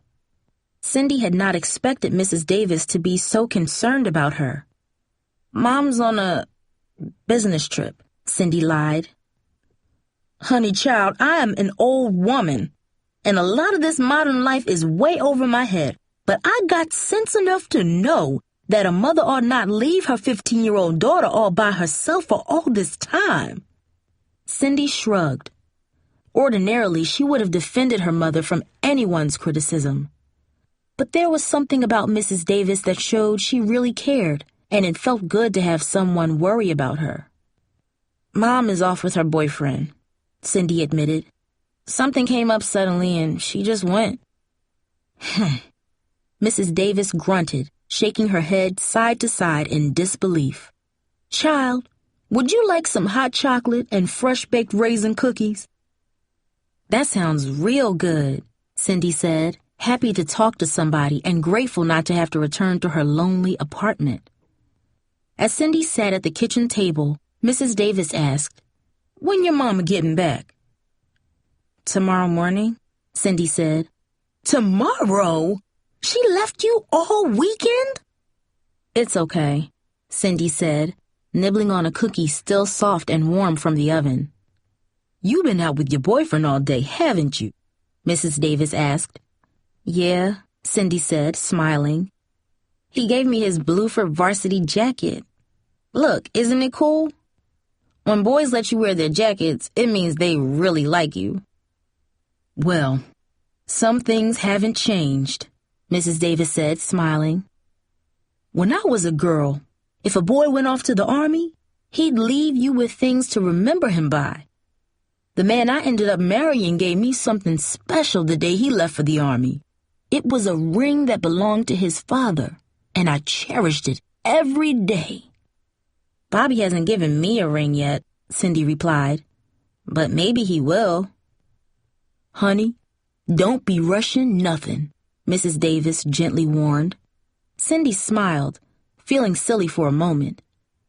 Child, have you got a grandma? I used to, but she passed away when I was little, Cindy answered. I hardly remember her. Well, let me be your grandma then. You can call me Grandma Rose or just Grandma, Mrs. Davis said. Thanks, Mrs. Davis, Cindy said, grateful to the kind old woman. I mean, Grandma Rose. Mrs. Davis smiled warmly as she served the hot chocolate. Now, tell me all about your boyfriend, she said, sitting down across from Cindy. He's really nice, Cindy began. His name is Bobby Wallace, and Harold has told me about that Bobby Wallace, Mrs. Davis interjected, frowning. He has a very bad reputation, honey. People just don't understand him, Grandma Rose. Bobby has changed. He doesn't do bad stuff anymore. You believe people can change, don't you? It's like they always say in church. People can repent and change, and we're supposed to forgive them, right? Yes, Cindy, I do believe in that. But folks have to really and truly change in their hearts. Sometimes they put on nice behavior, but deep down they haven't changed at all, Mrs. Davis said. So you gotta be real careful, child, 'cause you're precious. You're precious. The words echoed in Cindy's mind. She had been starved for kind words for so long that they were like a burst of rain on parched soil, spilling over instead of sinking in. I ain't precious, she said, thinking of her mother and Raffy. I know that. Hush your mouth, Mrs. Davis said sternly. You are a beautiful child of the Lord, and you deserve a young man as fine as you. Don't let me ever hear you disrespecting yourself, child. You understand? I won't stand for it. As she spoke, Mrs. Davis put her thick arms around Cindy and gave her a warm hug. Nestled amidst the scent of fresh cookies and dish soap, Cindy felt loved and protected. Thank you, Cindy said softly as Mrs. Davis gradually relaxed her strong embrace. I'm here for you, child, Mrs. Davis said. Don't you forget that. Thank you, Grandma Rose, Cindy said before walking back to her apartment. Alone in her room, Cindy busied herself with ideas for cartoons for the Bluford Bugler. She had to get her mind off the prospect of another night by herself in the gloomy apartment. Her mother would not be home until the next morning. Then she would go right to bed and sleep until the afternoon when she had to go to work. Cindy wondered if her mother would be wearing a ring on her finger, a ring from Raffy with his jangling gold chains. Cindy stayed up until midnight, sketching cartoon ideas. Then she got dressed for bed, placed Bobby's jacket on a nearby chair, and crawled under her covers. Before falling asleep, she grabbed Bobby's jacket and held it next to her. It smelled like the musky cologne Bobby wore. She fell asleep holding one sleeve next to her cheek. Cindy woke up to the smell of brewing coffee. Mom? Cindy cried, jumping up from bed and stumbling into the hallway in her bare feet. I'm in the kitchen, her mother called. As she entered the kitchen, half asleep, Cindy remembered how angry she was at her mother. Well, you finally got back, huh? She said, sitting at the small table. Despite how happy and relieved she was that her mother was home, Cindy was unable to smile or say anything nice to her. Well, that's a nice welcome. What's your problem? Her mother snapped. It was really mean of you to leave like that for 2 days, Cindy said bitterly. I couldn't believe you'd do that. Oh, Cindy, give me a break. You're 15 years old. You're always complaining that I don't give you enough credit for being grown up. Well, now I did. I trusted you to behave yourself with nobody breathing down your neck, and that's a compliment that you ought to appreciate. Aren't you always saying, Mom, I'm 15 years old, her mother said with a whiny, childish voice. Mom, I'm not a baby anymore. Cindy's rage grew. Mom was not even apologetic. She acted as if she had done nothing wrong. I spent the whole time with my boyfriend, she said spitefully.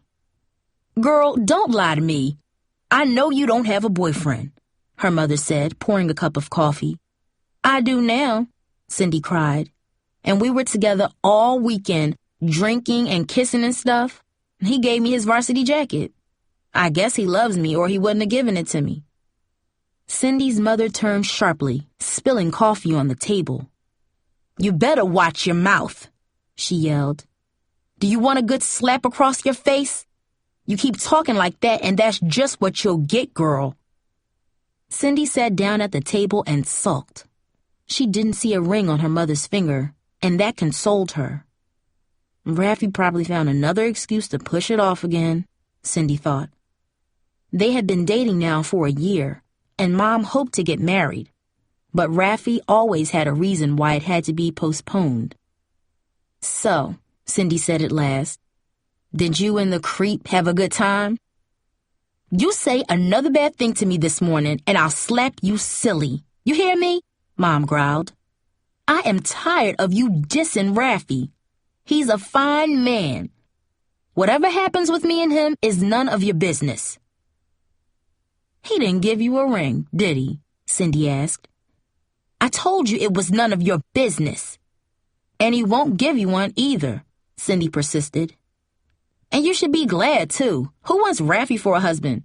I sure don't want him for a stepfather. I'd run away if you ever married him. That's what I'd—" Mom's hand struck Cindy on the side of her cheek. The slap was not hard, but it stung Cindy's face. It was the first time in years Mom had hit her. She looked at her mother in disbelief. "I told you I didn't want to hear no more from you," Mom said. "I'm going to lie down and get some sleep now, and I don't want to hear your voice. Go do your homework or whatever. You make me wish I didn't come home." Mom stumped down the hall to her bedroom and slammed the door. Cindy remained at the kitchen table. She put her hand over the spot her mother had hit, rested her head down on the tabletop, and cried. She did not want to fight with Mom. She had missed her so much. What Cindy wanted more than anything was to tell Mom about her new job on the school paper, her talk with Mr. Mitchell, and of course Bobby Wallace. But instead, she had spoiled what little time they had together by fighting. Cindy said nothing as the tears rolled down her cheeks. She kept thinking her mother would hear her crying and come rushing out and put her arms around her and say, "Baby, I'm sorry. I'm sorry I went off with Raffy, and I'm sorry for slapping you. Forgive me." But she didn't. Tears never changed anything, Cindy thought. Her eyes ached, her head throbbed, and her nose burned. But in the end, nothing was changed. Nothing was any different. Around 10 o'clock, the phone rang and Cindy rushed to answer it, hoping it was Bobby. "Hi, Cindy, it's me," Jamie said. "My sister has the car and we're going to the mall. Want to come?" "Yeah," Cindy said, eager to get out of the apartment. She pulled on clean jeans and a tank top and ran downstairs to wait for the car. She hoped Jamie would not criticize her for dating Bobby Wallace. Cindy was certain Jamie knew by now. Amber Lynn probably told her everything. Darcy and Jamie pulled up in an old beige Ford. "Isn't it great?" Darcy said, sitting at the wheel. She was a junior with a new driver's license, and she shared the car with her mother. Cindy could not wait for the day when she had a car of her own. She would drive far away and maybe never even come back. "I wish I could drive," Cindy said. "My mom probably wouldn't let me borrow her car, though," she said, climbing into the car. "Because you're only 15, Darcy added. "Besides, I'm 17, and the only time I get to drive is when my mother isn't working. Believe me, I know how it feels to be trapped at home," Darcy said, pulling out into the street. "Cindy, are you really going out with Bobby Wallace?" Jamie asked suddenly. Cindy took a deep breath. "Listen, Jamie, I know what you're thinking, but it's not like that. Bobby isn't the same person he was when you went out with him." "But how do you know that for sure?" Jamie asked indignantly. "And besides, Cindy, don't you think it's a little rude of you to go after some guy that I used to date?" "Rude?" Cindy repeated. "I don't see anything rude about it. I mean, you two were together so long ago." "Like just last year?" Jamie said quickly. "That's besides the point, Cindy. You know what I went through with Bobby. You know what he did to me, and you're still going out with him? Jamie, I don't need nobody trying to mind my business for me. Now, I already told Amber Lynn to—" "Both of you relax," Darcy cut in, turning away from the steering wheel to glance at Cindy. "Jamie's just worried about you, that's all. And so am I. Don't forget that Bobby beat Jamie up, and he threatened me. Any boy who treats girls like that is dangerous. I don't know what makes you think he's changed so much," Darcy explained. "Yeah," Jamie spoke up. "That's what I'm trying to say. I don't want you going through what happened to me. This isn't about you dating my ex, Cindy. It's about you being safe." "Jamie, I appreciate what you're saying," Cindy said, cooling down. "You too, Darcy. But you just don't know Bobby like I do." He's a good guy now. That boy was crazy last year, Jamie said somberly. Yeah, but so were you, Darcy interjected. Jamie flashed Darcy a quick glare. Seriously, Cindy, Jamie said. What makes you think he's any different now? He said he was doing drugs last year and that messed up his mind. Now he's clean, and he's really nice, Cindy said. Just be careful, Darcy warned. Take things real slow, Cindy. Does your mom mind you hanging out with Bobby, knowing his rep? Jamie asked. My mom doesn't have a clue about anything I do. She lets me do whatever I want, Cindy said. I wish my mom was like that, Jamie said. Don't be stupid, Jamie, Darcy grumbled. Anyway, Cindy, your mom wouldn't want you dating Bobby if she knew what kind of guy he was. Yeah, well, she's got no room to talk right now, Cindy replied, leaning back in the seat as they drove into the parking lot of the mall. She was not in the mood to talk about her mother. Instead, she wanted to buy some new things. She had $40 her mother had given her weeks ago for school clothes. She had not spent it at the time because she didn't care much for school or what she wore. But now she had a reason to shop. She wanted to be pretty for Bobby. She wanted to put a big smile on his face.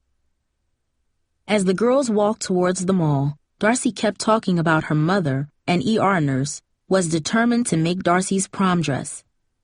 I told her she doesn't have the time, but she won't listen, Darcy said. She says Grandma made her first party dress, and she wants to do the same thing for me. A pang of jealousy struck Cindy. She wished she had a close family like Darcy and Jamie's. Know what? Cindy said, bitterness sweeping over her. My mom left town Friday night, and she didn't get back till this morning. No joke. I was alone all that time because she was with her boyfriend, Raffy. All he ever does is insult me, Cindy added, fighting back tears of anger and hurt. He lies to my mom about it, and she believes him over me.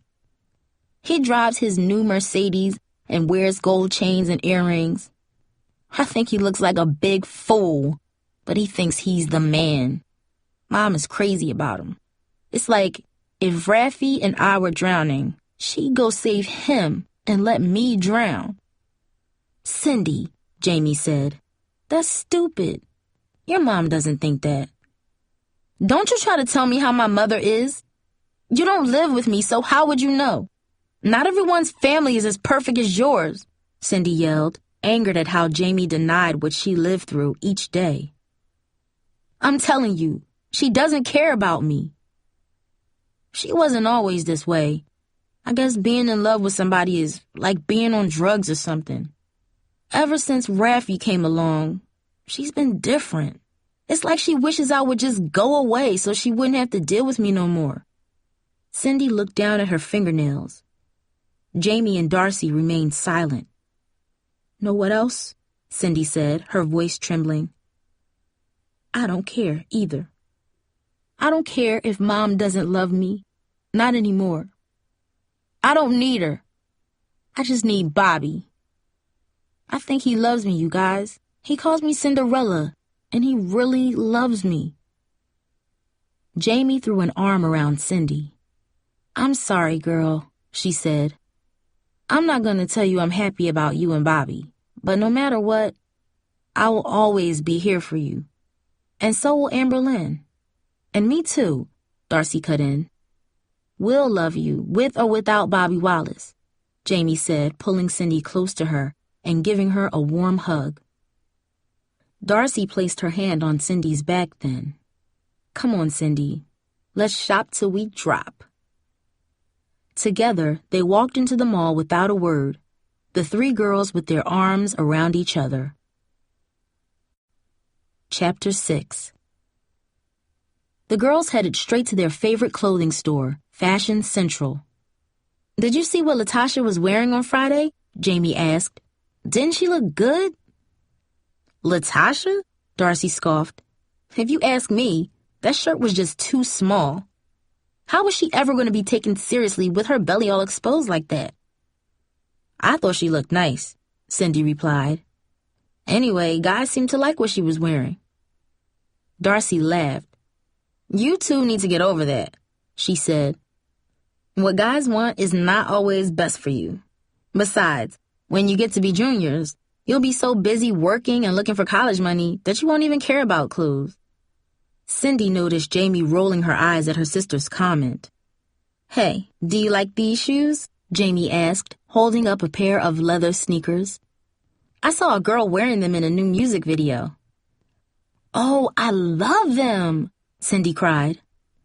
"But they cost $80. There's no way I can afford that." "Look," Darcy shouted. "The stuff on this rack is 60% off." The two girls rushed over and Cindy grabbed an off-white sleeveless top. "It's my size and it only costs $7. I can get 2 of these and a pair of pants," Cindy exclaimed, grabbing a number of inexpensive items off the shelves. "Jamie," Darcy said as she searched through the rack, "did you tell Cindy about our Halloween party?" "No, not yet," Jamie replied, examining a gray ribbed top. "What party?" Cindy asked.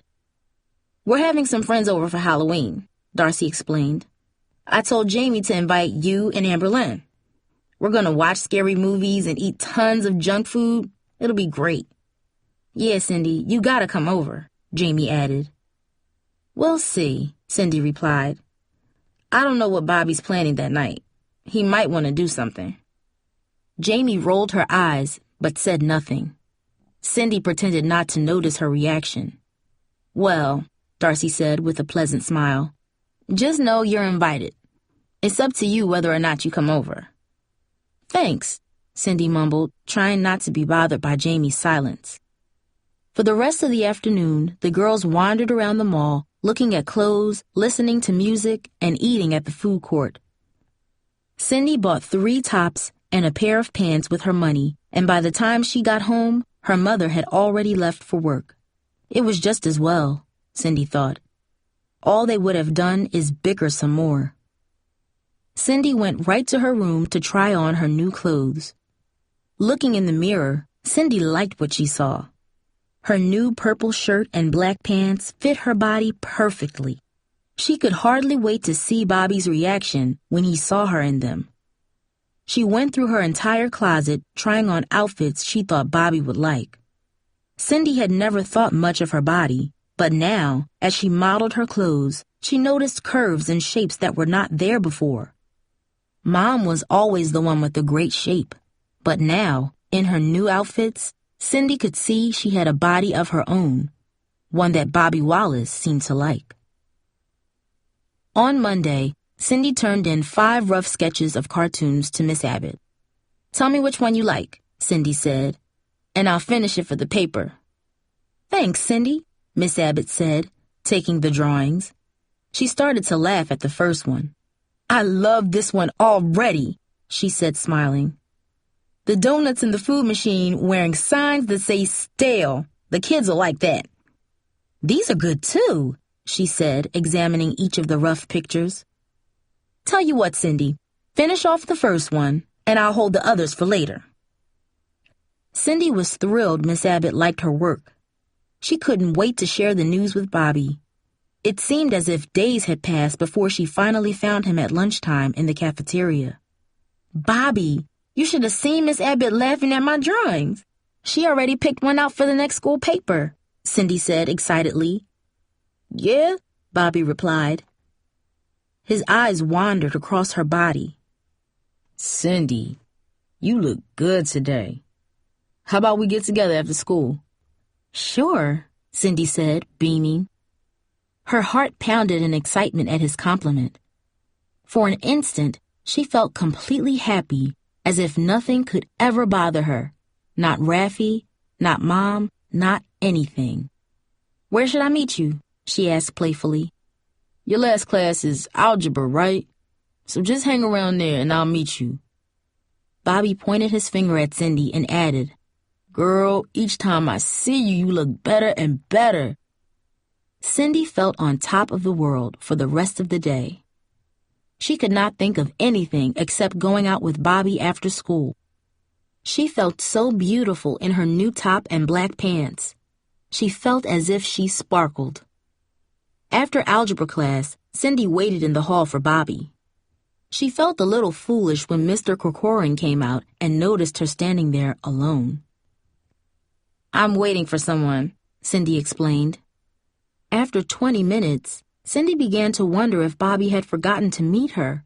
But he had seemed so excited about getting together, she thought. How could he forget? Cindy glanced at her watch. Maybe she had misunderstood him. She decided to check to see if he was waiting in his car. Cindy hurried out of the school and approached Bobby's red Nissan. The car was locked, and there was no sign he had been there. Worried that something bad happened to him, she rushed back to the hall outside the algebra classroom. Just as she entered the hall, Cindy spotted Bobby standing against a row of lockers. His arms were crossed, and his face seemed tense. "Bobby," Cindy called as she came down the hall. "Where were you? I waited here for—" "Where were you?" Bobby shot back, anger swirling in his dark eyes. "I told you to wait right here, didn't I? I was in the gym talking to Coach, and then I come here and you're a no-show." "Bobby, I waited almost a half hour, and then I—" "Come on," Bobby yelled, grabbing Cindy's hand. His fingers clamped on her wrist, shooting pain up her arm. "We wasted enough time. Next time I tell you to wait, just wait," he growled. Bobby pulled Cindy along so fast she had to jog to keep up. She was afraid that if she stumbled, he would drag her all the way through the parking lot.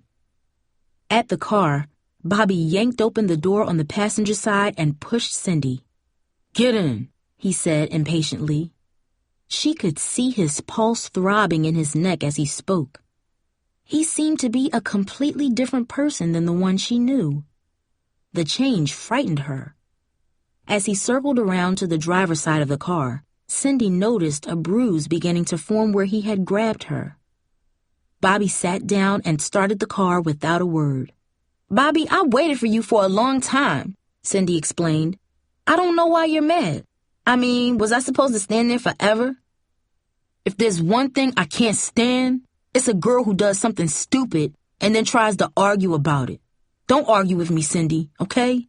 Let's just forget about it. I said to wait, and that's what you were supposed to do. End of story," he said. Suddenly, Bobby stomped down on the accelerator and rocketed his car through the Bluford parking lot, nearly sideswiping a Toyota Tercel that was passing by the school. Cindy looked at him in fear and confusion. Bobby seemed possessed, as if the person she knew had been replaced by some violent spirit. The driver of the Tercel yelled, "Learn to drive," as he passed, and Bobby's eyes narrowed with anger. What's his problem? He got another thing coming if he figures he can diss me like that. Bobby raced his Nissan up along the side of the Tercel and then darted in front of it. The other driver had to slam on his brakes to avoid hitting Bobby's car. "Bobby, what's wrong with you?" Cindy asked. He looked over at Cindy and chuckled. "Relax, girl. That fool was asking for it. Now I got him trapped behind me. He was in such a big hurry, but he ain't going nowhere now." Bobby cut his speed to 15 miles per hour, even though the speed limit was 40. The driver of the Tercel blared his horn at Bobby, but he could not pass because of oncoming traffic. "I bet he's burning up," Bobby said. He smirked as he looked at the other car in the rearview mirror. Cindy grew more nervous with each second. "Bobby, that's enough. Just drive normal, okay? Everybody is honking behind us." "Nobody tells me when it's enough. I see the punk back there. He's going nuts. Man, he's having a heart attack," Bobby said with a spiteful glare. An angry chorus of horns blared loudly from several cars, but Bobby only laughed harder. "I don't hear a thing," he said, flipping on the radio. Deep rap bass pumped through the car, shaking the back windshield. "Please, Bobby," Cindy begged. "Just drive normal. What's wrong with you? That punk dissed me, and I'm teaching him a lesson. You think I got no pride? You expect me to take static from somebody like that? Look at him. He's gonna think twice before he messes with me again. They finally reached a cross street, and the Tercel shot out like a rocket, speeding into the intersection and nearly hitting a truck. Bobby waved mockingly at the driver as he passed. Minutes later, they turned into the parking lot of Bobby's favorite Chinese takeout place. Almost instantly, a beat-up pickup pulled in beside them. Cindy recognized the truck's driver as he started to approach Bobby. "Hey, Wallace." Cooper Hodden, a Bluford Jr. and friend of Darcy Wills, shouted. "What kind of fool are you, man? I was the third car in that parade. Brother, you gonna get yourself shot one day if you keep that up. Of course, your head is so thick, a bullet might just bounce off," Cooper added. "Hey, Coop," Bobby said, "don't start lecturing me. That punk dissed me big time, and I don't take that from nobody. Hey, you keep acting like that, and you're gonna end up in the morgue with a tag on your toe," Cooper said, shaking his head and returning to his pickup. Bobby looked down at Cindy and said, "Let's go eat, Cinderella." Inside the restaurant, Bobby ordered 2 orange chicken dinners. "That's what you liked before, right?" he said. "Yeah," Cindy mumbled, dazed. She was not hungry, and despite how eager she had been to see Bobby, what she wanted most now was to go home. The driving incident had shaken her, and her wrist still throbbed with pain from Bobby's grip. As she looked at him, she did not know what to think. How could the same person who called her Cinderella act so violently? As they waited for their chicken, Bobby said, "Have you ever seen Cooper's girlfriend, Tara Carson? Man, I don't know what that boy sees in her. She's so big, Cooper needs that truck just to drive her around," Bobby snorted. "I'd have nightmares if I was with a girl who looked like that, but not with you, Cinderella. You're the kind of girl guys dream about. You look so good in that shirt. You gotta wear more clothes like that." As he spoke, he gently reached over and ran the back of his hand down Cindy's cheek. "When you're near me, I can't take my eyes off you." Cindy smiled and blushed. Bobby's words were intoxicating. Instantly, they began to melt away her fear. As she and Bobby continued to talk, their argument at Bluford faded like a distant memory. Bobby would never intentionally hurt her, she thought. "Sorry I acted a little crazy back there," he said. "I'm just having a bad day." "It's okay, Bobby," she replied, touching his hand. Just then, a horn honked out in the parking lot. Bobby cocked his head as if he recognized a signal. It was 2 short blasts. "Uh-oh, that's my uncle. He was gonna let me know about a job. Just sit tight. Don't go nowhere while I run out to the parking lot and see him." Bobby spent about 10 minutes outside. Cindy never saw who he was talking to, but she did see a car leaving as Bobby came back inside. It was a smoke silver Mercedes. Cindy froze. She had seen a car like that once before in her neighborhood. The last time Raffi Whitaker came to the apartment to take her mother out, he arrived in a new car that he had just bought, a smoke silver Mercedes. Could it be the same car? "Sorry about that," Bobby said, sitting down to the orange chicken. "I hope this is still warm." "They just brought it out from the kitchen," Cindy said. She could not contain her curiosity about the Mercedes. "Bobby," she said, "is your uncle's name Raffi Whitaker?" For a second, Cindy noticed an odd expression flash across Bobby's face, but just as quickly it vanished. "Say what?" Bobby asked. "The guy who dates my mom, his name is Raffi Whitaker. He drives a car like your uncle's car," Cindy said. Bobby's eyes narrowed.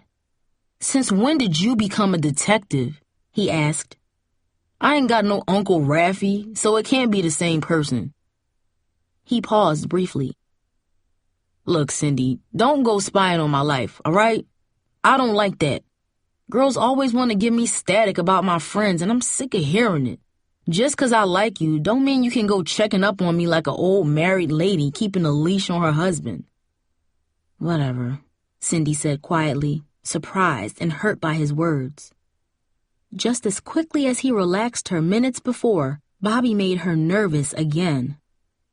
When Bobby was nice, Cindy could not be any happier. But she had never seen this moody side of him before, and now he seemed to be hiding something. Sitting next to him, Cindy did not know what else to say, so she brought up her cartoons again and how much Miss Abbott liked them. "That's nice," Bobby said. "So what time you gotta be home from school today?" "My mom gets home around 5, Cindy replied, looking at her watch. "It's already after 4. "Too bad. I was hoping we might go someplace else when we're finished here. That's all right, though. I got other things I gotta take care of," he said, watching cars pass on the street outside the restaurant. Bobby drove Cindy home in almost complete silence. Just before he left, he grabbed her and kissed her.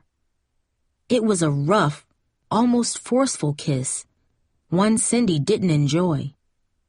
Weary from the day's events, Cindy walked slowly up the stairs to her apartment. She had mixed feelings about Bobby and wanted desperately to talk to somebody. She liked Bobby, and it felt good to have a boyfriend. She especially liked wearing his varsity jacket, but she was a little nervous around him. As much as Cindy did not want to admit it, she was almost afraid of Bobby. She wondered if she was overreacting. Cindy knew not to call Amber Lynn or Jamie. They would just say, "I told you so, drop 'em, girl." As Cindy neared her apartment, her thoughts were interrupted by the sound of Mrs. Davis's voice. "Cindy?" the old woman called from her apartment at the end of the hall. "Hi, Grandma Rose." "Hello, child. I happened to be looking out the window when I saw you come home with that Wallace boy. Would you like to come over for a nice warm cup of tea?" "Okay," Cindy said. Her mother would not be home for half an hour. Cindy was eager to talk to somebody. She sat at Mrs. Davis's kitchen table, and after fixing some mint tea, Mrs. Davis sat opposite her. Cindy could not remember a time when she and her mother just sat together. Whenever they managed to talk, her mother was always distracted by bills, her makeup, her job, or Raffy. "So is this Bobby Wallace treating you right, child? Is he respecting you?" "He's nice, most of the time," Cindy admitted. "What about the rest of the time?" Mrs. Davis asked. Cindy decided not to mention the stranger in the Mercedes or how Bobby had bruised her arm. Instead, she told Mrs. Davis about the driving incident. He was so mad at this guy that he drove real slow in front of him and held up a whole bunch of cars. "And I was scared," she confessed. Harold Davis had been sitting over in the corner quietly doing his homework. Cindy barely noticed him until he piped up. "I saw that. I was walking along the street and saw 8 cars held up behind Bobby's car. I thought someone was going to jump out and strangle him for driving that way." "That was real stupid of Bobby," Mrs. Davis said. "Somebody could have gotten into an accident and been hurt real bad." "I know," Cindy said sadly. "Child, you better be careful running around with a boy like that," Mrs. Davis warned. "He could get you into a world of trouble." "I know," Cindy repeated softly.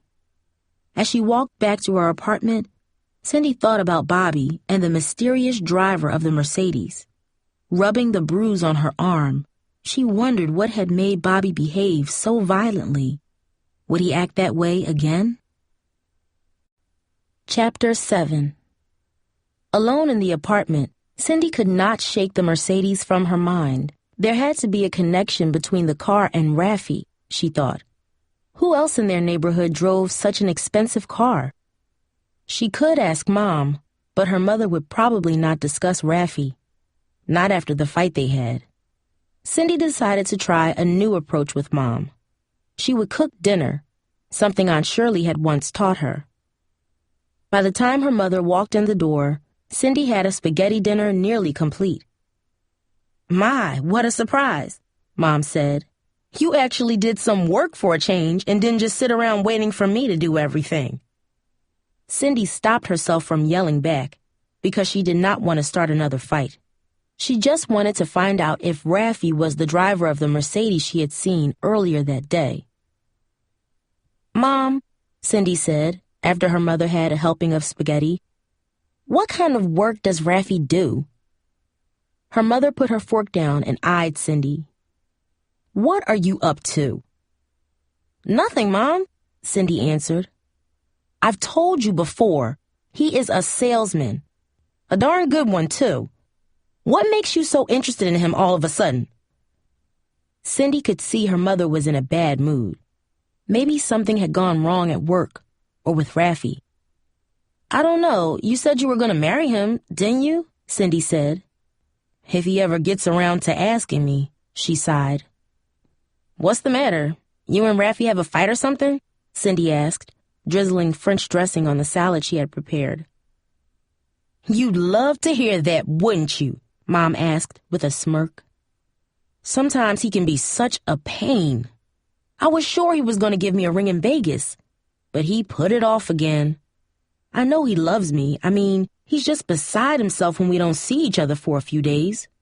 He's crazy about me, but there's just something about marriage that just seems to scare men these days. Mom, does Raffi have a nephew who goes to Bluford?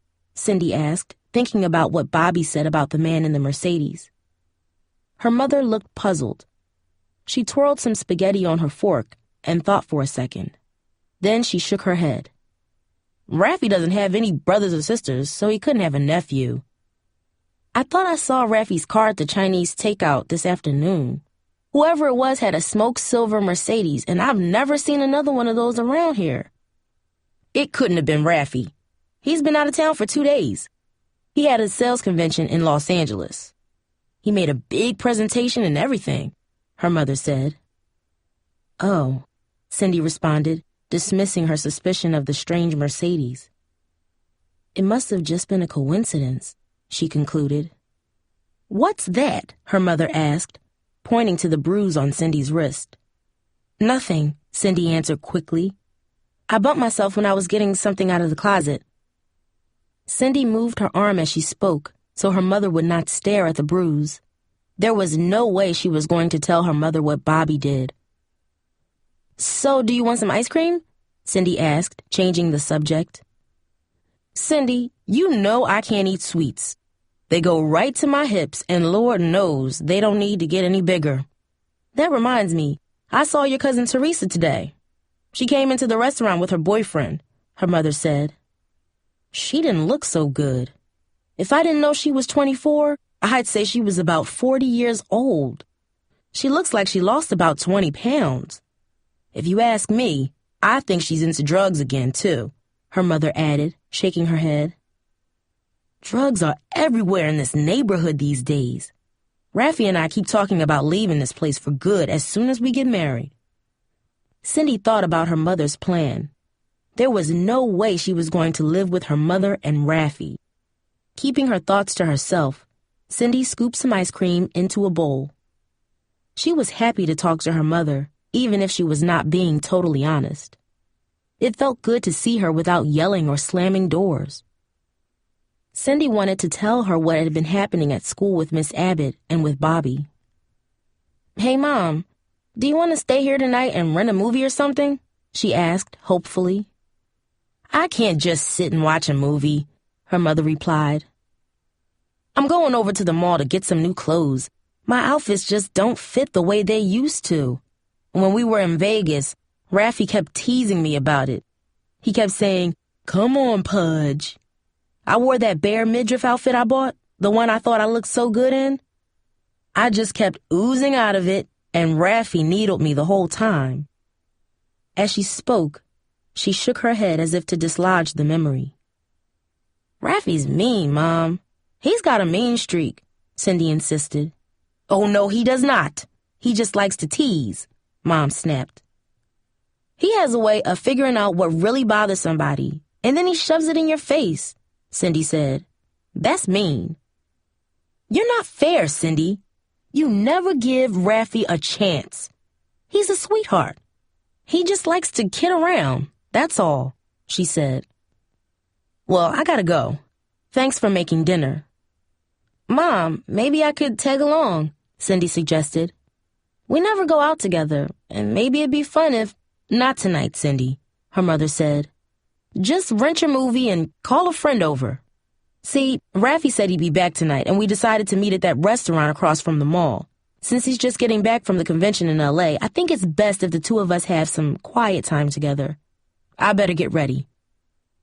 She got up and hurried down the hall to change. Cindy sat in the old recliner and watched her mother rush down the hallway. The apartment was silent, except for the occasional thud of her mother opening and closing drawers in her bedroom. Cindy knew what the sounds meant. Her mother was trying to find something pretty to wear for Raffy. Everything she does anymore is for Raffy, Cindy thought bitterly. Leaning back into the chair, Cindy wondered if her mother would be happier without her. Cindy awoke with Theo rubbing his furry face against her cheek. The apartment was dark, and Cindy realized she had fallen asleep in the recliner. The wall clock said it was nearly 8 o'clock, and Cindy knew from the silence that her mother was gone. In the dark quiet of the gloomy living room, Cindy could hear noises coming from neighboring apartments. The sounds of other people talking made her feel more alone than ever. She wondered if Mrs. Davis would mind her coming over. She thought it might seem rude to invite herself, but she did not want to spend the entire evening alone. Cindy rang the Davises' doorbell. "Well, hello there, honey child," Mrs. Davis said. I was just sitting down to watch TV, and I can't find the TV guide," Cindy lied.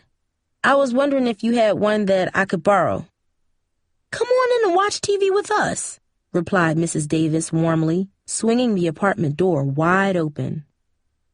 "Harold has some scary show on. Maybe you can get him to watch something a little less frightening," Mrs. Davis chuckled. Cindy thanked her and went into the living room. She sat down on the worn sofa next to Harold. "Hey, Cindy," he said with a smile. Cindy smiled back at him. The ending credits of whatever show Harold had been watching were scrolling on the small TV screen in the Davises' living room. "It's over, Grandma," he yelled so she could hear him in the kitchen. "She doesn't like shows with monsters in them," Harold explained.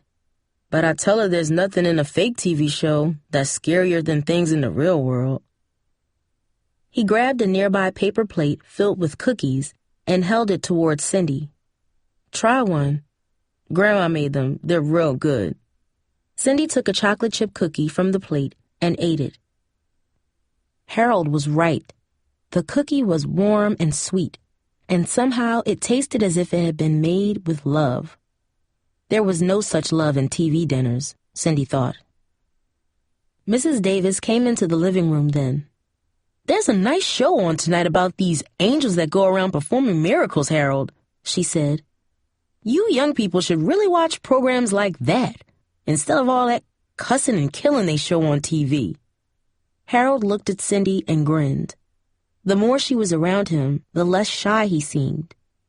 Mrs. Davis sighed and sat down in a big chair. She took a pile of yarn from the knitting bag next to her and dropped it on her lap. Cindy figured that as a young child, Harold probably spent many happy years in that lap. It seemed made for snuggling children.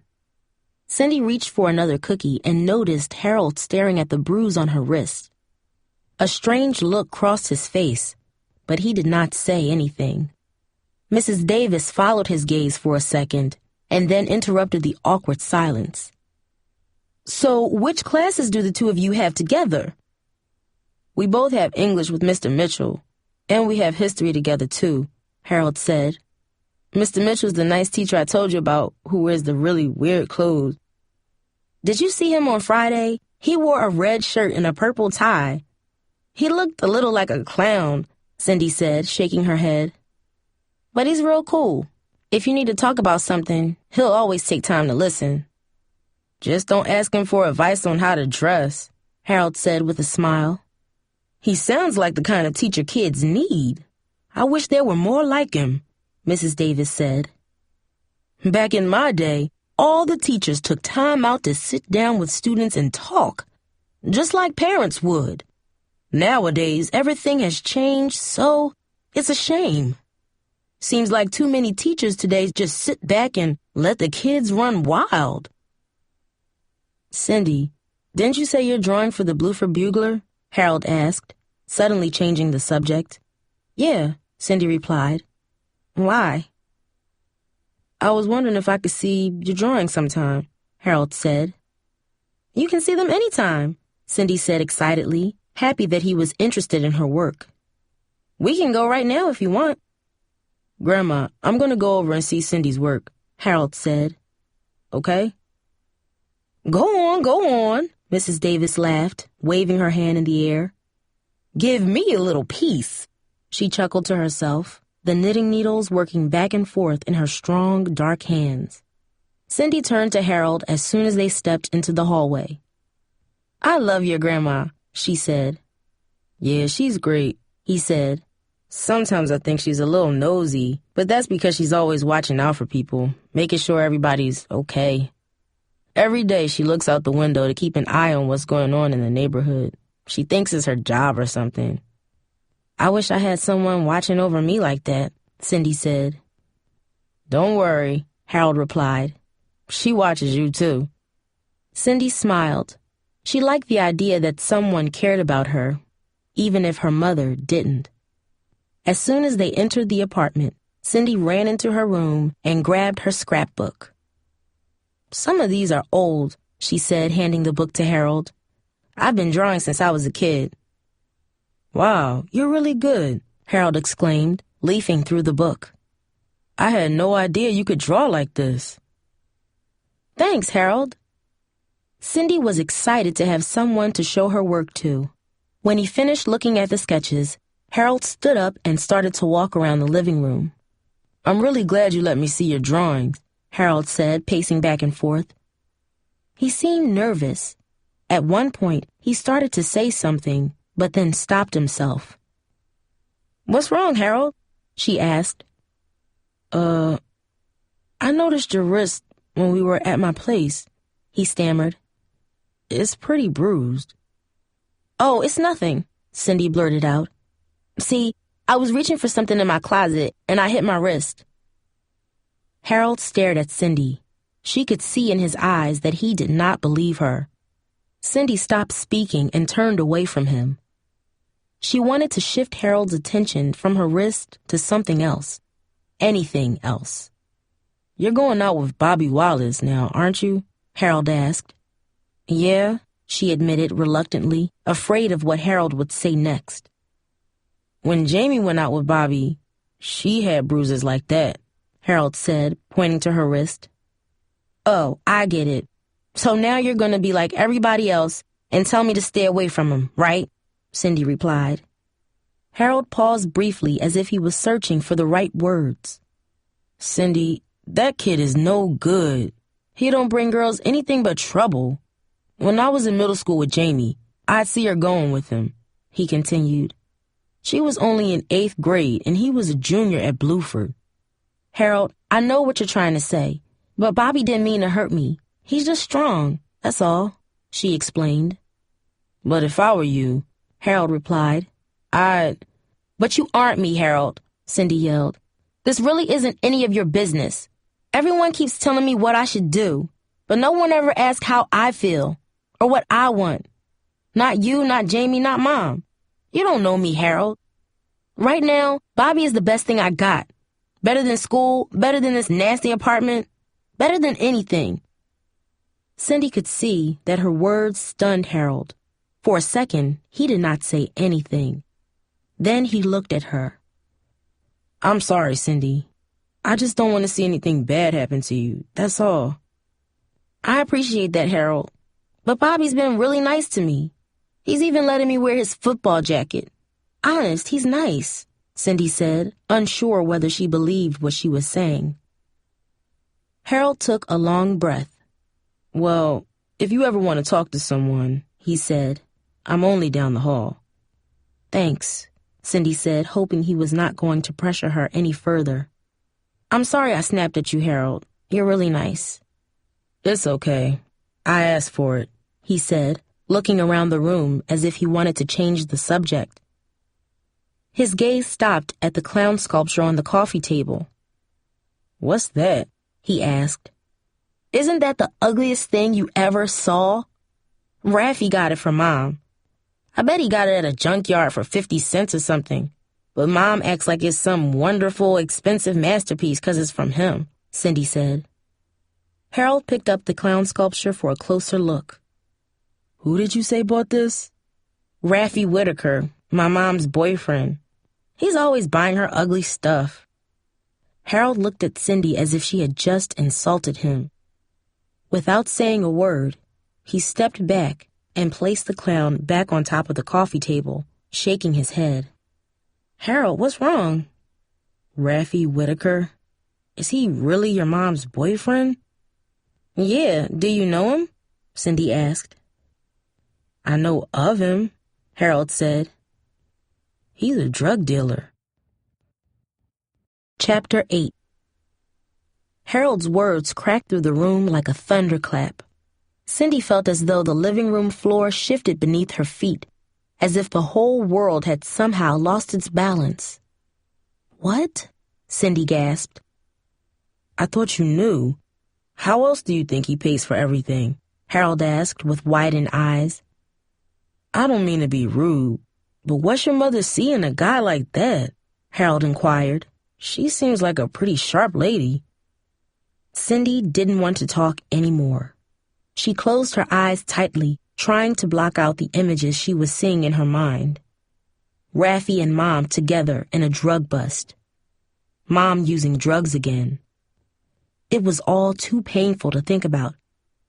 "Look, Harold, I've got homework to do, and I have a sketch for—" "I'm sorry if I upset you, Cindy," Harold said, putting his hand on her shoulder.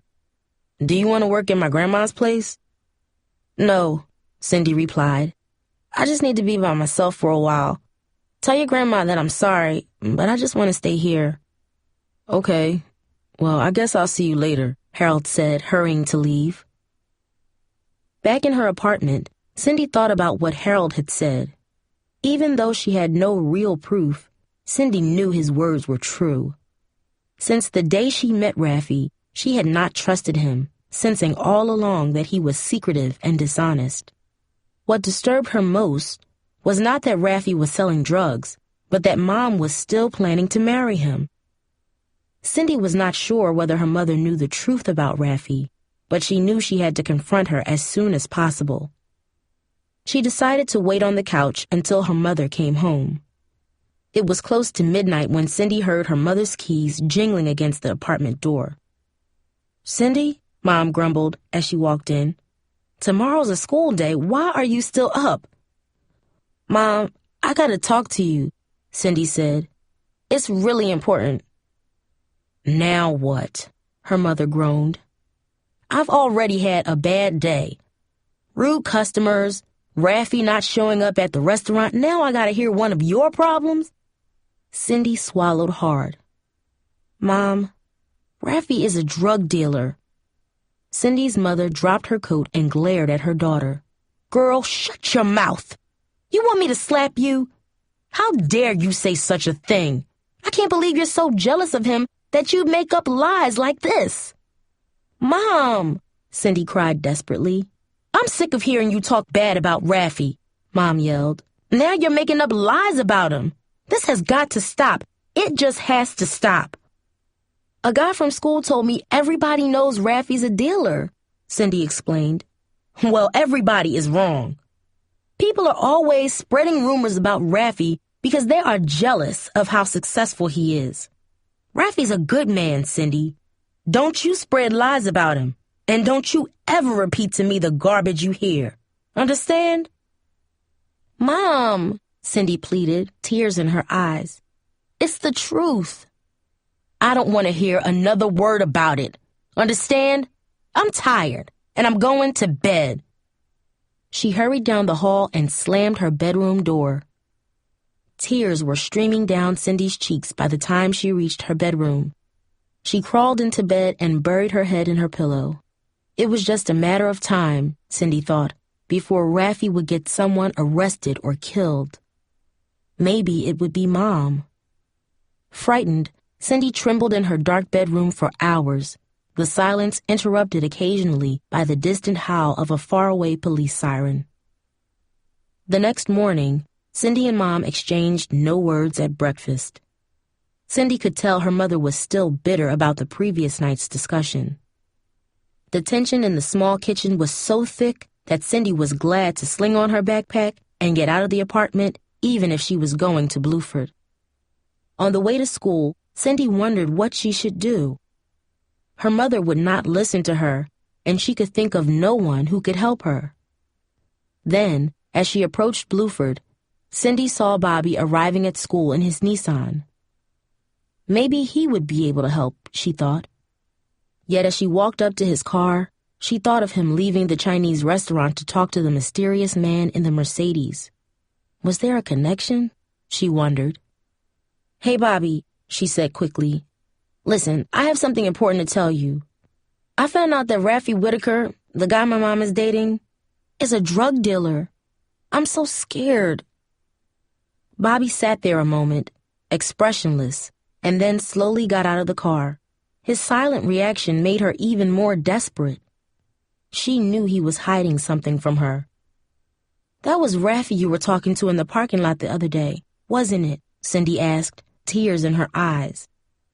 "Bobby, why'd you lie to me? You're not into drugs, are you?" "Cinderella, relax," he said gently, putting his hand softly on her back. "I told you, I was strung out last year, but that's ancient history. I'm clean now, I swear it. There is no way I'm going down that road again." "I'm glad," Cindy said, relieved. "But what did Raffi want with you?" "He heard about how I was last year and wondered if I'd find him some punks to buy this new stuff he's selling. It's a drug they use to put cats to sleep. Whitaker says it's a real trip. I told him to get lost, that's all it was." Bobby smiled at Cindy and wrapped his arms around her gently. "You ain't got a worry in the world about your man, Cinderella," he insisted. Cindy was grateful to hear Bobby's words. She needed someone to talk to, someone to trust, and Bobby seemed to understand that. Enveloped in his arms, she felt safe. This was the side of Bobby that Harold did not know about, she thought. Cindy put her arms on Bobby's back and pulled him closer. For a second, buried in Bobby's arms, she did not worry about anything. Then thoughts of her mother flooded her mind. "Bobby, I'm so scared Raffi will get my mom in trouble." "Listen, I'll see what I can do. Just don't talk to nobody else about this, okay? Stay cool," Bobby said. "I'll take care of business." "What are you gonna do?" "I'll figure something out, trust me," he assured her. "Now guess what?" he said, winking. "I got something for you." "Yeah?" Cindy asked, her heart racing. "Meet me after school at my car." "I will, Bobby," Cindy promised, grateful that he was going to help her, though still unsure about his connection to Raffi. At lunchtime, Cindy noticed some seniors gathered in the schoolyard. Bobby was among them.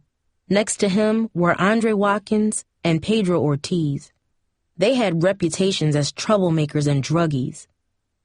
Cindy watched uneasily from the other side of the schoolyard as Bobby talked. She wondered what he was saying.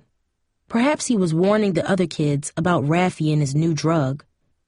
If Raffi's Bluford customers drifted away, Cindy thought, then maybe he would go somewhere else and leave her mother alone. After classes, Cindy went to turn in her finished cartoon to Miss Abbott. "Excellent work, Cindy. You are very talented," the teacher said. "We've all been very impressed with what you've done so far. You should be very proud of yourself." "Thanks," said Cindy, smiling. "There's a national drawing contest that I just heard about today," Miss Abbott continued, "and I thought that maybe you might like to enter it. You're certainly good enough. Top prize is $500. "That sounds great," Cindy said, trying to sound excited. She was honored that Miss Abbott mentioned the contest to her, but she was unable to think of anything except her mother, Raffi, and Bobby.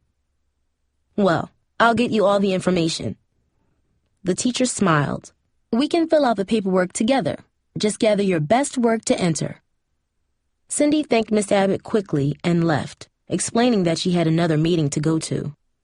The truth was that she was worried about her mother and eager to talk to Bobby. Cindy made it to the Nissan before Bobby did. As she waited for him, she saw a smoke-silver Mercedes cruising down the street and then stop near the school parking lot. Looking closely, she recognized the driver. It was Raffi. An attractive female student from Bluford ran to the car, and Raffi smiled and talked to her. Cindy shuddered. She wondered what Mom would say if she were watching him right now. As Cindy waited for Bobby, Pedro Ortiz stepped out of Bluford and swaggered into the parking lot towards her. He was wearing a baseball cap sideways on his head, and his hands were stuffed into the pockets of black, oversized jeans. A ratty black leather jacket with the Raiders logo hung on his broad shoulders. As he walked past Cindy, he fixed his eyes on her. She felt uncomfortable in his gaze. "Don't get in over your head," he said mysteriously as he passed. "What are you talking about?" she asked. Pedro did not answer.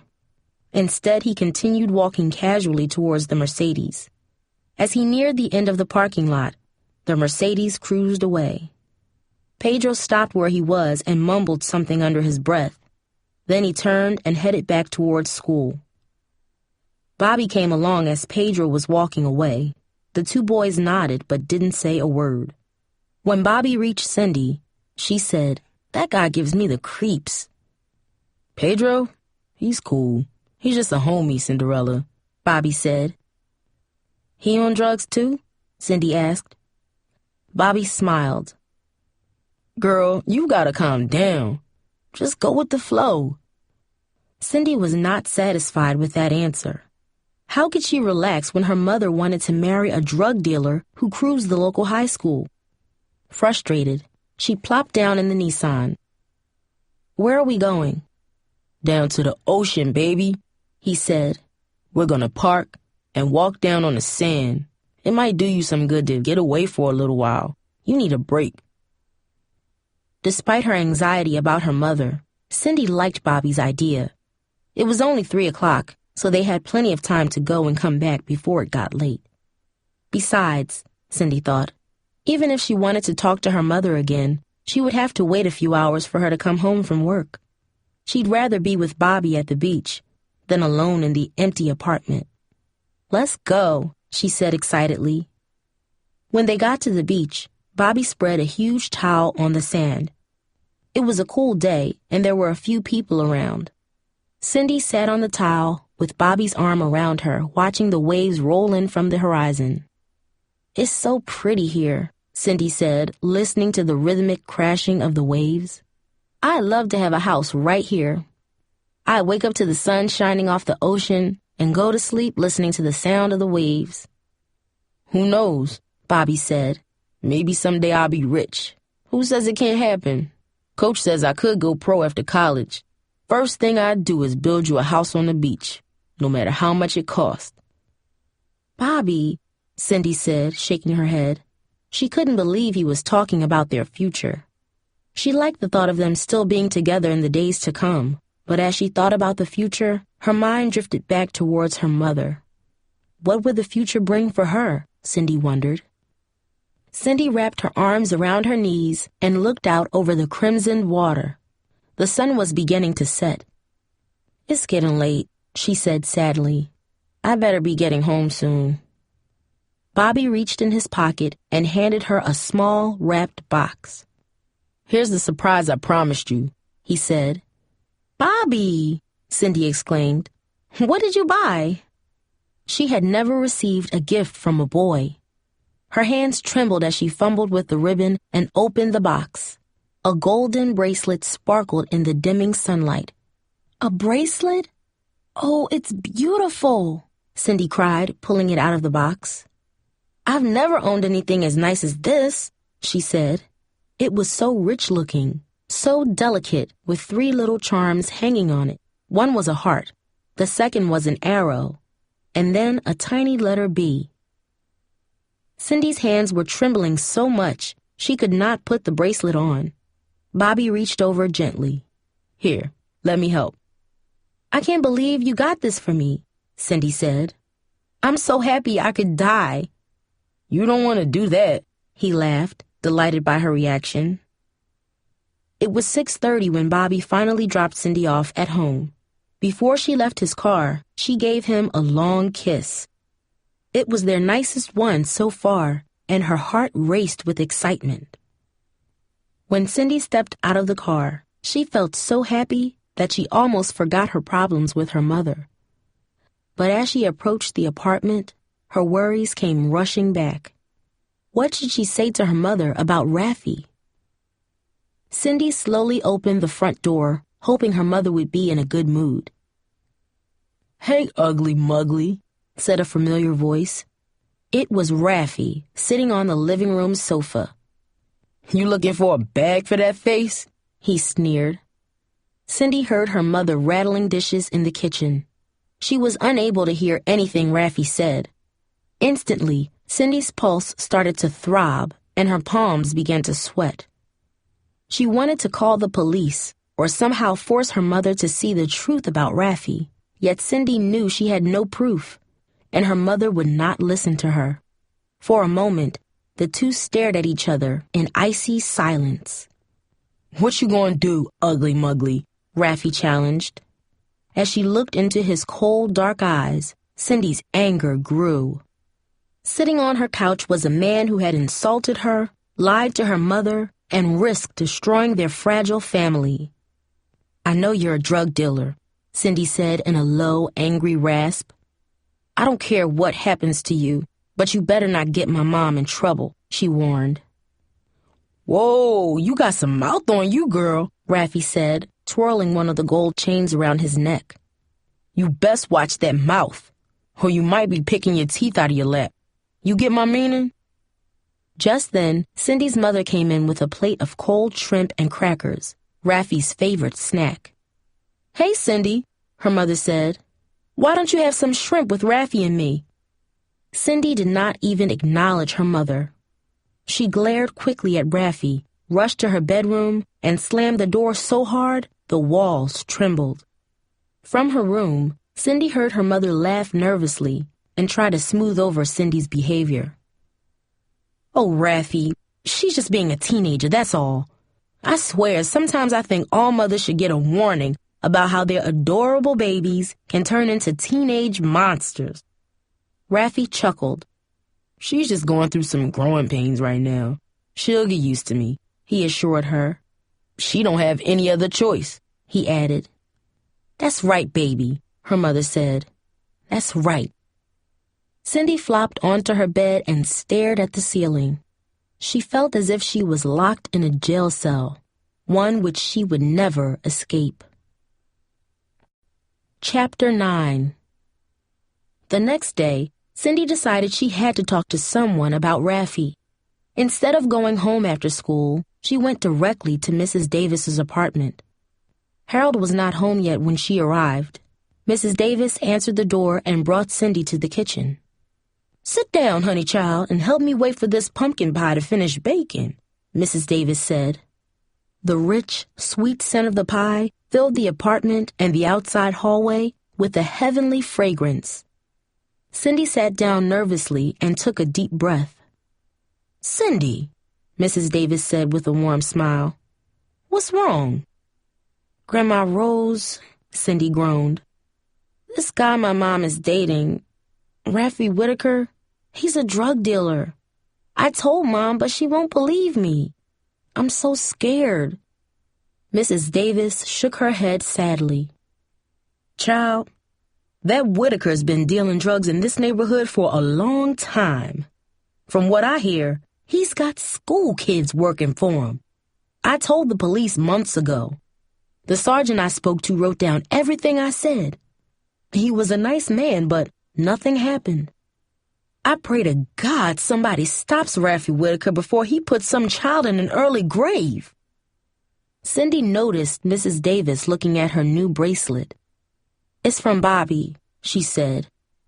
"He's the only person besides you and Harold who I can talk to about all this. He's been really nice." "Well, I'm mighty glad to hear that. I know his mama. Tina Wallace is a good woman who has had a lot of grief in her life. She's been through fire and ice with that husband of hers. Now she's tending him like a saint 'cause he's laid up with lung trouble. Bobby has been nothing but a pain to her, and I hope to heaven he's turned himself around," Mrs. Davis said. Just then, Harold came home and walked into the kitchen. "Hi, Cindy," he said, glancing quickly at his grandmother and Cindy. "I can leave if it's a bad time," he added, turning to walk out. "It's okay," Cindy assured him. "We're just talking, that's all." Harold hesitated briefly and asked, "Want to go down to the library with me?" "Sure," Cindy said, eager for any reason not to go home.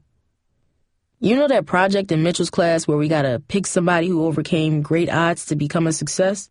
Harold asked as they headed for the library. "You pick anybody yet?" "Yeah, I picked Ray Charles. He was blind when he was a little boy, and he was poor and lost his mother, too," Cindy said. "And look what a big music career he has." "Maybe you can help me find somebody, Cindy. I need a better grade this marking period. Grandma keeps getting on my case," Harold said. "Well, you're talking to the wrong person," Cindy said with a laugh. "I'm not a perfect student either, but I'll try to help out." As they approached the library, Cindy noticed Pedro Ortiz standing in a parking lot behind a grocery store. "Look, there's Pedro. I can't stand him, Harold. I bet he's waiting to buy drugs from Raffi," Cindy said. "Let's cross over to the other side of the street," Harold said cautiously. "We don't want to get mixed up in anything he's involved in." "That's right," Pedro called out to them as they crossed the street. "Just keep walking." "Maybe if I brought Mom down here," Cindy said, "she would believe what I've been saying about Raffi." "Wouldn't do no good," Harold said. "She loves him, right?" "I guess," Cindy sighed. "Grandma says if love settles on a garbage can, you can't make the fool in love smell the stink." In the library, Cindy and Harold searched through the aisles, stopping at the section with biographies. Cindy found a book about Franklin Roosevelt. The book focused on how he overcame his disability. "Look, this man was crippled, and he still became president," Cindy said. "No way," Harold said. "No president of the United States was ever crippled." "Sure he was. It's all here in the book. He had polio, and after that he could never stand up or walk unless somebody helped him." They checked out the book on Roosevelt and headed home. "Look, Cindy," Harold said nervously, "I've been wanting to ask you something for a while, but—" He hesitated and took a deep breath. "Want to go to the movies with me on Saturday?" Cindy smiled, flattered that Harold wanted to take her out. She had never considered him as someone she would go out with. He was her neighbor and a friend, but until now, she had thought of him as nothing more, and of course, there was Bobby. She would never go out with Harold while things were so good with Bobby. She struggled to find an answer that wouldn't hurt his feelings. "I go with you in a minute, Harold. You're really nice. But me and Bobby are together," Cindy said. "I understand," Harold said quietly, his eyes focused on the ground. "Just be careful," he added. "Look, I know you don't like Bobby, but he's been good to me. Can't you just be my friend and be happy for me?" Cindy said, tired of having to defend her boyfriend. "What about that bruise on your wrist?" Harold replied. "I told you before, that was just an accident," Cindy insisted, pushing her new bracelet over the bruise. "You're a lot like your mom, Cindy. You only see what you want to see," Harold said. Cindy glared at Harold. She resented his comment, but she did not want to get into a fight with him. Instead, she kept quiet, and the two walked back home in awkward silence, careful to avoid the parking lot where they had seen Pedro. Cindy's mother was in the kitchen making a casserole when Cindy came home from the library. "So, where have you been? You're never home anymore," her mother said. "I was in the library helping someone with a project," Cindy answered, wondering if her mother realized how silly such an accusation sounded coming from her. "I'm always home, Mom. You're the one who's never here," Cindy thought. The casserole smelled good. Her mother was a good cook when she tried, which was not often. For a terrible moment, Cindy wondered if Raffi was in the apartment somewhere, ready to pop out, jingling his flashy gold chains. "You're home alone tonight, Mom?" Cindy asked. "Yeah," she said. Raffi had a change in plans. He was sent to Los Angeles to cover a sales convention because someone else got sick. He's making an important presentation at this meeting in a big hotel. I don't know how he does it. How he faces all those people and gives them a sales pitch with slides and spreadsheets and everything. "You should go with him sometime and see how he does it," Cindy mocked. "Unless maybe he wouldn't like that." "Skip the comments, Cindy," her mother snapped.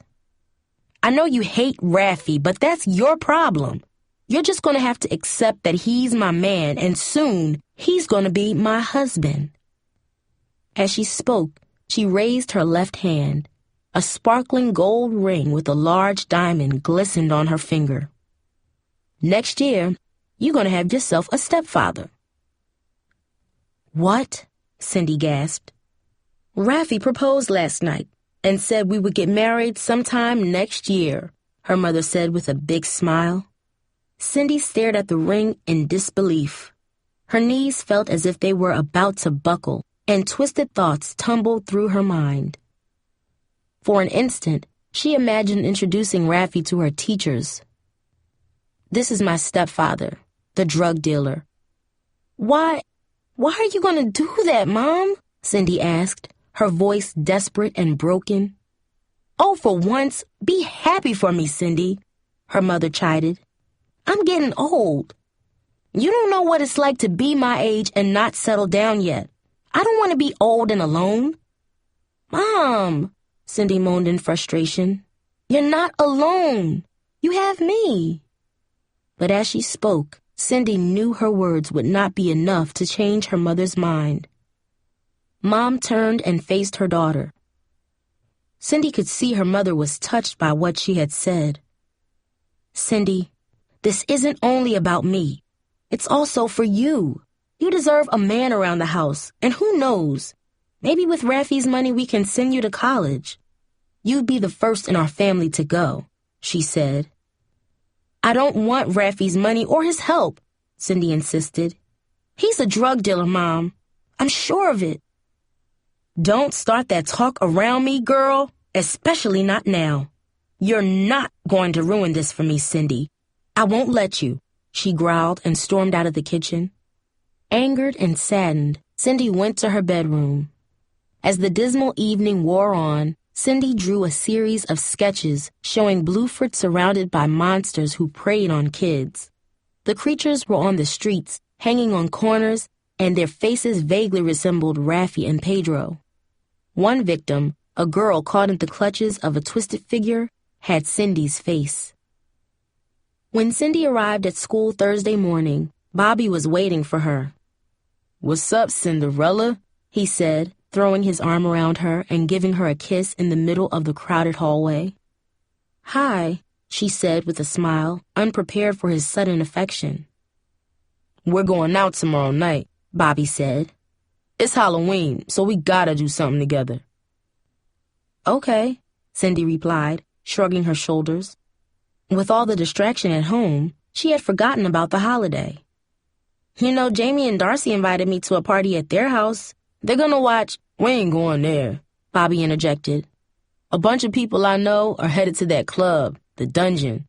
There's gonna be a band, and everyone's gonna get dressed up. I want to go there and show you off. Here, take this," he said, handing her two $50 bills. "Bobby, why are you giving me all this money?" "Go to the mall and get yourself a nice costume. You know, something kind of sexy. And don't be afraid to show your body. You look great. Brothers are gonna drool when they see you. I can't take this. It's too much. Come on, Cindy, don't worry about the money. You're my girl, and I want you to look good. But it's a lot of money, Bobby, and I'm not gonna be able to pay it back. Girl, this ain't no loan. It's a gift. Just get yourself something nice and come to the party with me. That's all the payback I need, he insisted. Cindy blushed. No one had ever showed her such attention. Looking into Bobby's intense, dark eyes, she could not refuse his request. Okay, she said, putting the money in her pocket. I'll find something nice to wear. After school, Cindy took a bus to the mall with Jamie. She didn't tell her about the money from Bobby. Mom let me have some money to buy a costume for a party tomorrow night, Cindy lied. I hope it's not that dungeon party everyone's talking about, Jamie said. What do you know about it? Cindy asked. I know that hoodlums hang out there, Jamie replied. Bobby took me there once last year. The place was full of people drinking, getting high, and fighting. I wanted no part of that. Cindy shuddered. She had never actually seen the dungeon, and from Jamie's description, she didn't want to. Why don't you just come over to my house tomorrow night, Jamie said, tugging on Cindy's arm. My sister's friends are cool. We'll have a good time. Jamie, I can't. I told Bobby I'd go with him. Besides, I've never done anything like this before. Maybe it'll be fun. I promise I won't do anything stupid, Cindy said. I promise. Jamie rolled her eyes but didn't say a word. Come on, Cindy added. Let's find me a costume like we came here to do. The girls went into a shop that carried a large variety of Halloween costumes. Cindy found a genie costume and accessories to go with it. Oh, this is hot, she exclaimed. I love it, Cindy, Jamie said. When Cindy put the costume on, Jamie let out a howl of approval. Damn, girl, you look good. You're gonna have to fight off guys if you wear that. Thanks, Cindy said. She had never worn such a revealing outfit. The genie costume came in 2 parts, similar to a 2-piece bathing suit, but with sheer fabric covering her legs. When she put it on, her entire stomach was exposed. Though she felt self-conscious, she couldn't help admiring how sexy she looked. While Jamie was distracted at a sales rack, Cindy quickly bought the costume. It was $80. Jamie would never have believed Cindy got that kind of money from her mother. It was dusk by the time the bus returned to the neighborhood. As it lumbered past Bluford High School, Cindy spotted Pedro outside talking to a group of kids. Look, there's Pedro, Cindy said. I can't stand him. He scares me, Jamie said, shuddering. Darcy says he's flunking most of his classes. You think he's selling? Cindy asked. Somebody is. The freshmen are getting all they want, Jamie said. My sister says this is the worst she's ever seen Bluford. I heard they might bring in those drug-sniffing dogs again. I wish they didn't have to make our school into a prison just to keep it safe, Cindy said. But I don't know what else they can do. On Friday night, Cindy waited eagerly for Bobby. As soon as she spotted his red Nissan pulling up, she took one last look at herself in the snug costume and then jotted a brief note for her mother. Mom, I'm out with friends. Be back after midnight. Since Mom announced her engagement, Cindy had barely spoken to her. There's no point in talking if no one's listening, Cindy thought as she taped the note to the refrigerator and ran out the door, pushing Raffi out of her mind. Girl, you look good, Bobby exclaimed as Cindy slipped into his car. He was dressed like a pirate with a cape, eye patch, and black hat with skull and crossbones. You look like you just stepped off a magazine cover, he added. Thanks, Cindy said, delighted at his reaction. Bobby's approval was intoxicating, and for an instant, Cindy forgot all her problems at home. For once, she was attractive and loved. She hugged Bobby warmly. I'm glad you like the costume, she said. Cinderella, I like what's in the costume even more. I already know my 3 wishes, but I'll ask for them later, he joked, hugging her tightly. Are you sure it's safe at the dungeon? Cindy asked, gently pulling away from Bobby. Of course it is, Bobby said, steering the car into the street. You're with me. Cindy wanted his words to reassure her, but as she left her neighborhood, she grew more nervous. Bobby pulled the car into a crowded parking lot and looked over at Cindy. I can't wait to show you off, he said with a grin. Cindy took a deep breath, trying to remain calm. I heard this place can get kind of wild, she said, hoping he would change his mind about going in. Relax, Cinderella. This is the Halloween jam. It's just a big party, that's all. Lots of people from Bluford and Lincoln will be there. No one will mess with you as long as I'm around. Let's go. Bobby got out of the car quickly and opened the door for Cindy. Reluctantly, she stepped out into the cool night. In the parking lot, Cindy felt deep hip-hop bass pulsing through the air. As they neared the dungeon, Bobby spotted a familiar vehicle parked across the street. That's Cooper Hyden's pickup. What's that fool doing in here? He asked. I don't know, Cindy replied, remembering that Cooper was supposed to be at Jamie's party. Just then, Cindy heard a voice calling her name. Cindy, come here! Cindy turned to see Jamie and Darcy standing amidst the crowd walking towards the club. Cooper Hyden and a heavyset girl stood behind the 2 sisters. Jamie, what are you doing here? Cindy asked. I thought you were having a party. Cindy, we're here for you. Don't go in there. Just come with us, Jamie said. Girl, what is your problem? Bobby growled. Are you jealous of me and Cinderella? I'm not jealous, Bobby. I just don't want my friend getting into trouble, Jamie yelled back. Come on, girl, Cooper added. Jamie's right. This place is bad news. Step off, Coop, Bobby said. This ain't got nothing to do with you. Cindy, just come with us, Jamie insisted. Cindy hesitated. She was embarrassed at the scene she was causing and unsure what to do. Jamie was serious. The determined look on her face told Cindy that she really meant what she said. Jamie cared so much that she even brought her sister and friends to help her. But then there was Bobby. Come on, Cindy, he said, tugging at her arm. We don't need to listen to this. Reluctantly, Cindy stepped forward, looking back at the group of people who came for her. Part of her wanted to walk away from Bobby, but another part was willing to follow him almost anywhere. Sorry, guys, she said, turning towards the dark wooden doors. Inside the dungeon, they entered a strange world of flashing strobe lights, swirling smoke clouds, and throbbing music. Amidst the dense crowd, Cindy saw dozens of people dressed as goblins, movie villains, celebrities, and monsters. She felt a mixture of awe and terror in the dark and unfamiliar room. She was suddenly aware of strangers looking at her body, and she felt overly exposed in her scant genie costume. Bobby, how long are we staying here? Cindy asked, crossing her arms on her chest. Relax, Cinderella, he replied. The party's just getting started. Chapter 10.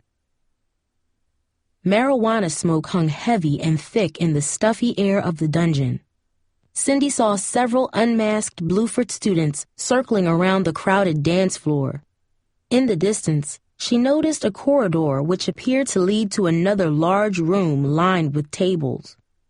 I just want to let some people know I'm here. I'll be right back, Bobby said, heading towards the hallway. Before Cindy could protest, he darted into the crowd. Alone and uncomfortable, Cindy leaned against a wall on the edge of the dance floor. She wished she and Bobby could just leave, that they could watch movies with Jamie and Darcy. At a nearby table, she saw Dylan Baker from her English class. His glassy blue eyes bulged unnaturally from his otherwise expressionless face. He did not seem to notice her, or anything else for that matter. Suddenly, She felt a tap on her shoulder. "If you want anything, girl, I'll get it for you," a voice said.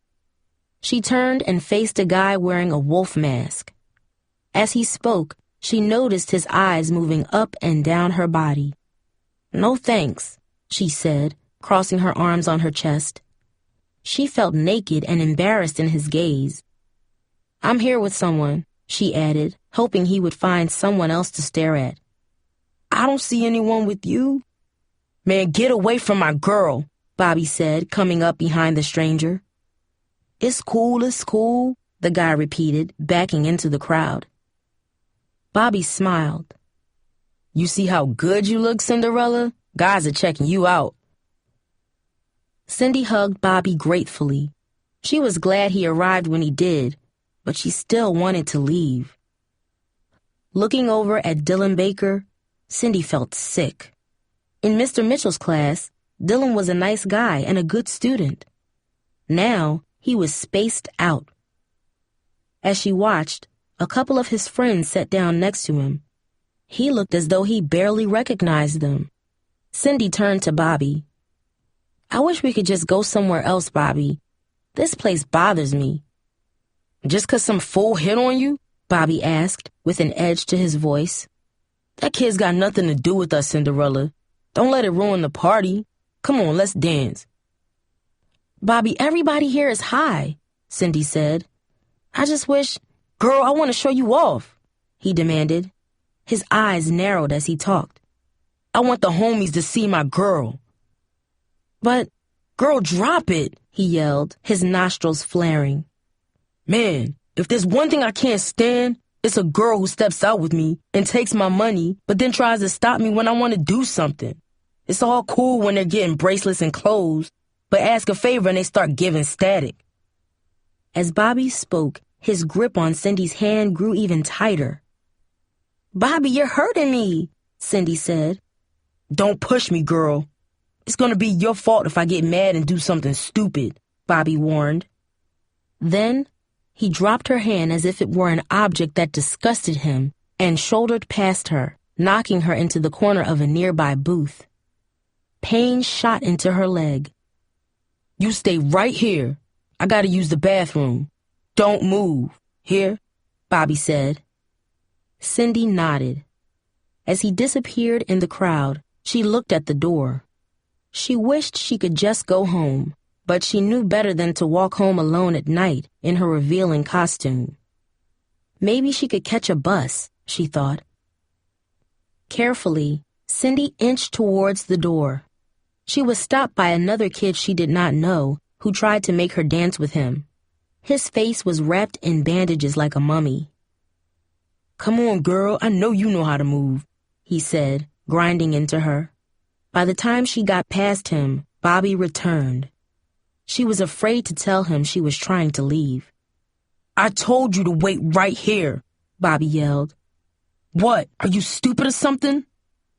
Angered and hurt by his words, Cindy turned towards Bobby and noticed he looked different. He was sweating profusely, and his eyes were wide and glassy like Dylan's. Cindy had seen the same look on Bobby's face the day he bruised her wrist at Bluford. Illuminated in the flashing light, he looked like a monstrous version of himself, like the figures in her drawings. "I don't feel good. I need to go home," Cindy stammered, afraid to provoke him. "Why are you messing with me?" Bobby screamed, grabbing her shoulders. Strobe lights flashed over his head like lightning from an approaching storm. Watching in wide-eyed terror, Cindy was flooded with an awful realization.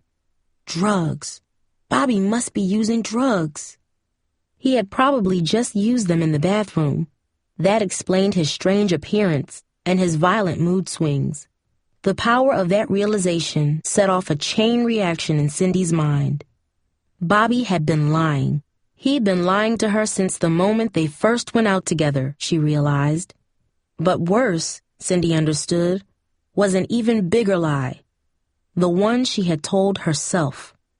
Jamie, Mrs. Davis, and Harold had been right all along. Bobby was trouble, and she had refused to listen. "Bobby!" Cindy yelled, staring into his twitching eyes. "Let me go!"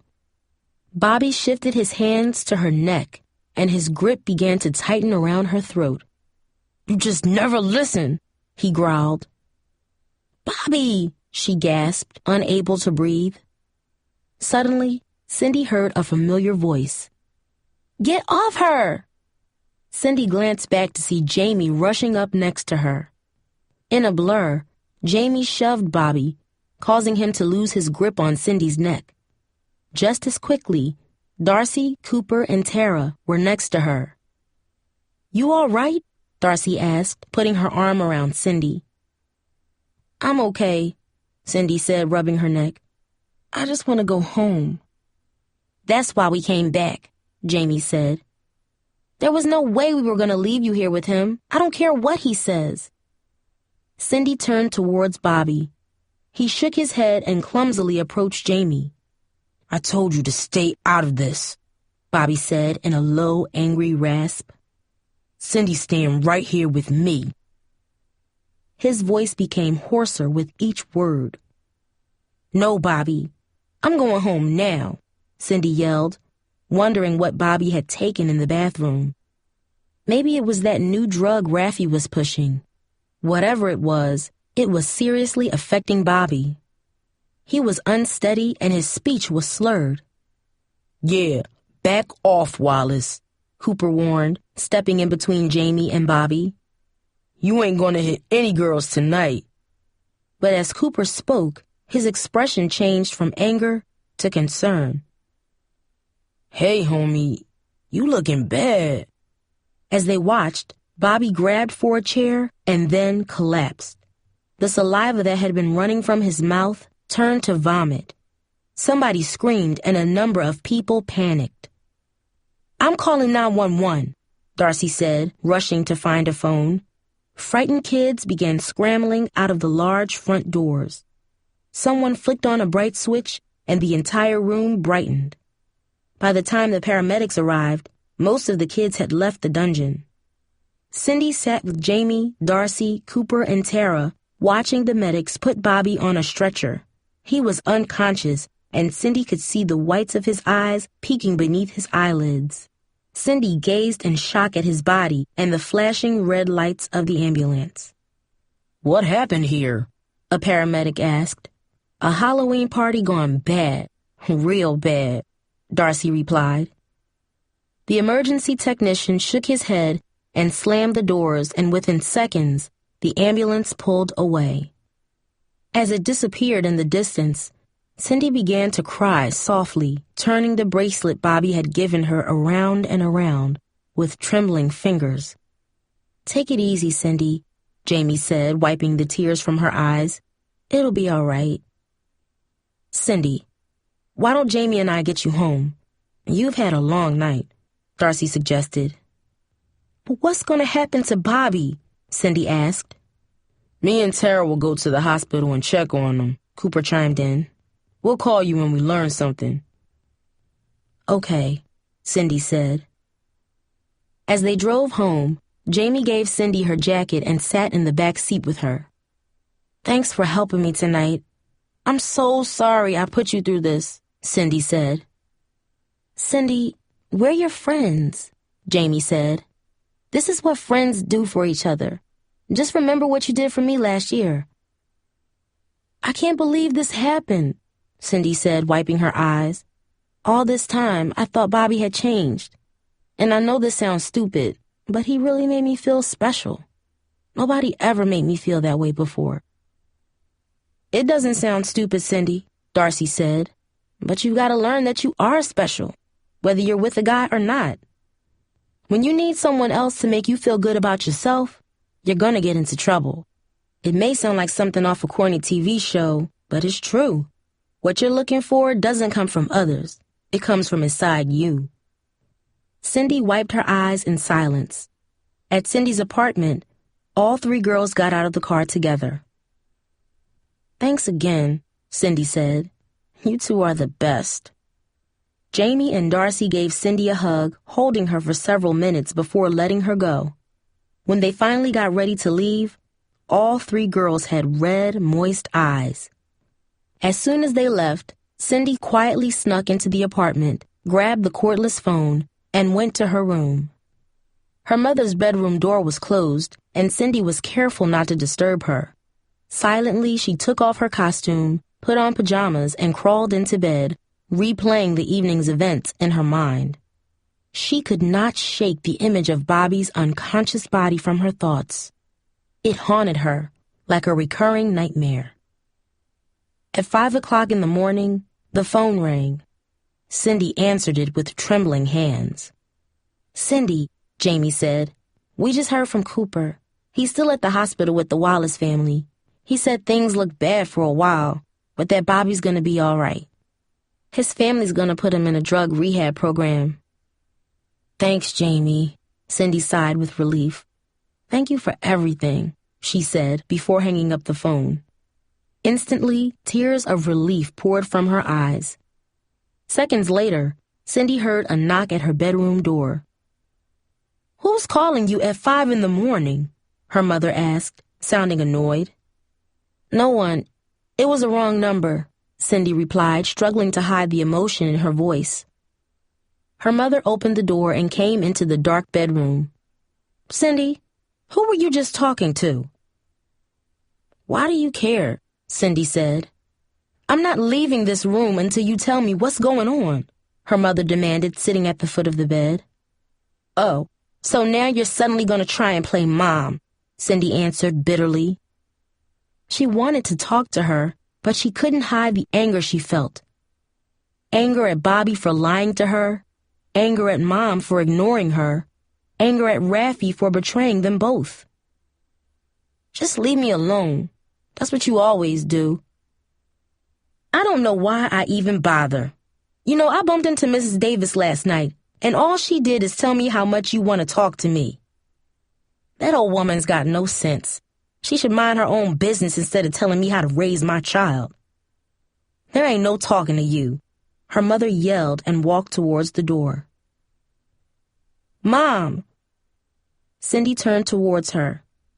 She wanted to tell Mom everything that had happened, but she just could not say the words.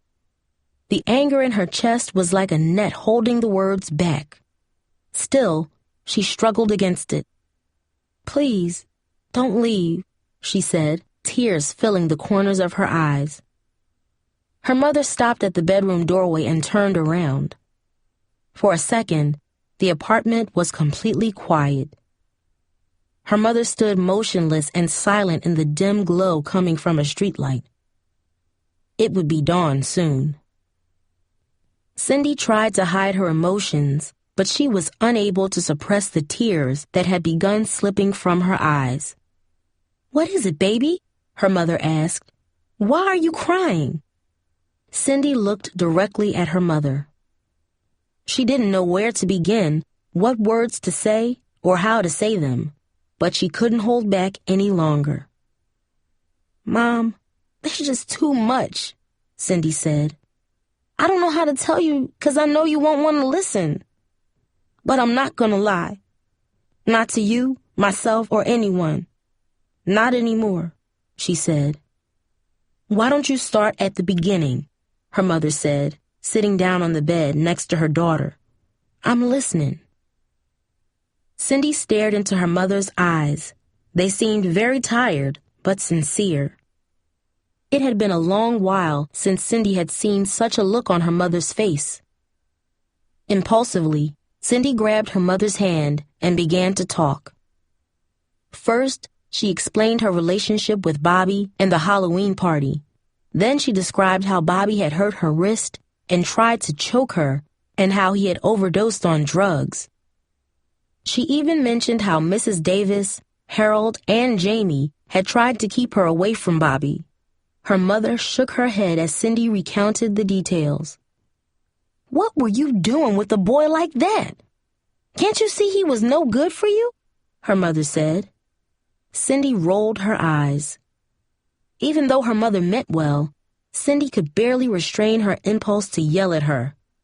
She knew Mom was just as blind about Raffi as she had been about Bobby. The only difference, Cindy thought, was that Mom was still ignoring the truth. "You are just like me, Mom," she said. "We're exactly the same." Faint light from the approaching dawn was beginning to illuminate the small bedroom. "What are you saying?" "Mom, I ignored the truth about Bobby because I was afraid. I didn't listen to my friends or to what my eyes were telling me because I didn't want to be alone. I wanted someone to love me, someone to care about me, someone to show me that I'm special, you know? The whole time he was lying to me and doing who knows what else," Cindy explained. "Raffi is just like Bobby, Mom. And you are just like me." Her mother's jaw hung open as Cindy spoke. Her mother shook her head. "No," she said, her voice quivering. "Raffi and I are different." "No, you're not," Cindy yelled. "I bet Bobby got his drugs from Raffi." "What about the car and all the money? What about the fact that I saw Raffi outside the high school the other day? What do you think he's been selling to get all that cash? Everyone in the neighborhood knows about Raffi, and so do you. You just don't want to admit it. Face it, Mom, he's been lying to you, and you're letting him get away with it by lying to yourself. The worst part about it is that we're suffering, Mom. Look at us. All we ever do is yell at each other." "I don't want to do that anymore," Cindy said, her heart pounding. Cindy's mother sat still, staring off towards the morning light for a while. "The other day, Raffi asked me to hold a package for him while he's away. He wouldn't tell me what it was, but when I asked him about it, he got very upset," she said, tears in her eyes. "I kept telling myself it was a present, but I don't know, Cindy. I don't know what to believe. I just thought we'd get married, but now I don't know." "Do you still have the package?" Cindy asked excitedly. Suddenly the phone rang, piercing the morning quiet. Cindy looked at the clock. It was 6:15. "Who could be calling this early?" she asked. Mom answered the phone. "Hello? Raffi, what's wrong?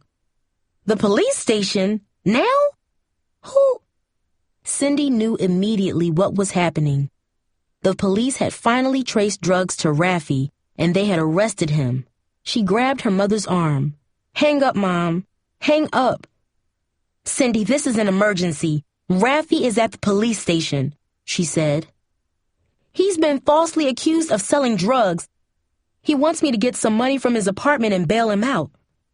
"Mom, don't help him. He's a liar. Please, just hang up. He's no good." Cindy's mother leaned back and looked to the ceiling. "Lord, give me strength," she said. "Hold on a minute, Raffi," she said into the phone and then turned towards her daughter. "Cindy, go to my room and look under my bed. Raffi's package is there." Cindy rushed into the room and retrieved a brown paper sack. "Open the package," Mom directed. Cindy ripped open the paper. Underneath was a layer of plastic, and beneath that a white powdery substance that coated her sweaty finger. "Look!" Cindy's mother examined the package without a word. She wiped her eyes several times. Then, taking a deep breath, she picked up the phone and spoke calmly. "Raffi, I ain't coming for you," she said. "Me and my daughter are staying here. Take care of yourself. It seems like that's all you care about." Then she hung up the phone and dialed the police.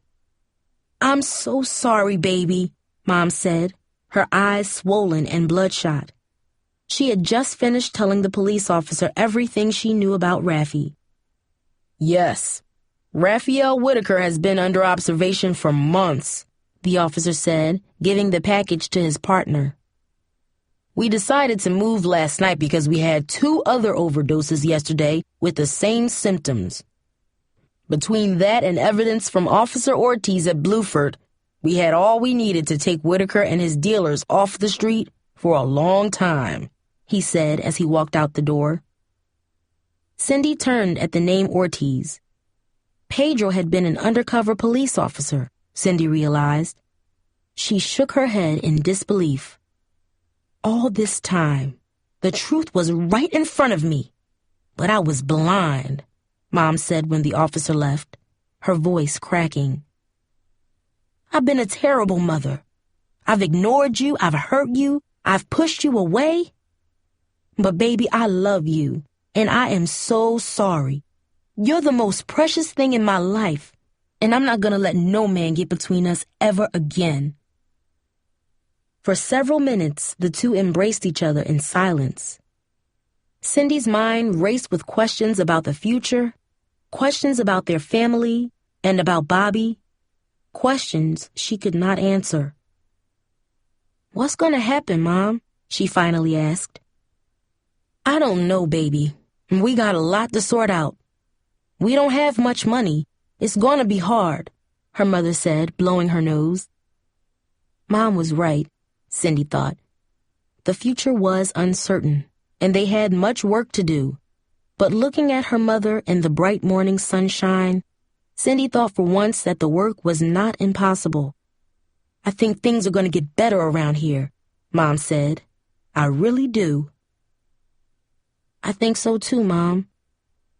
Just then, they heard a knock at the door. It's just me, a familiar voice said. I knew y'all had a long night and I thought you might like some breakfast. Cindy opened the door to see Mrs. Davis's wide smile greeting her. Harold stood behind her holding a large tray filled with eggs, bacon, and fried potatoes. Isn't it a glorious morning, child? Mrs. Davis beamed. It sure is, Grandma Rose, Cindy said, welcoming the two neighbors into the apartment. It sure is.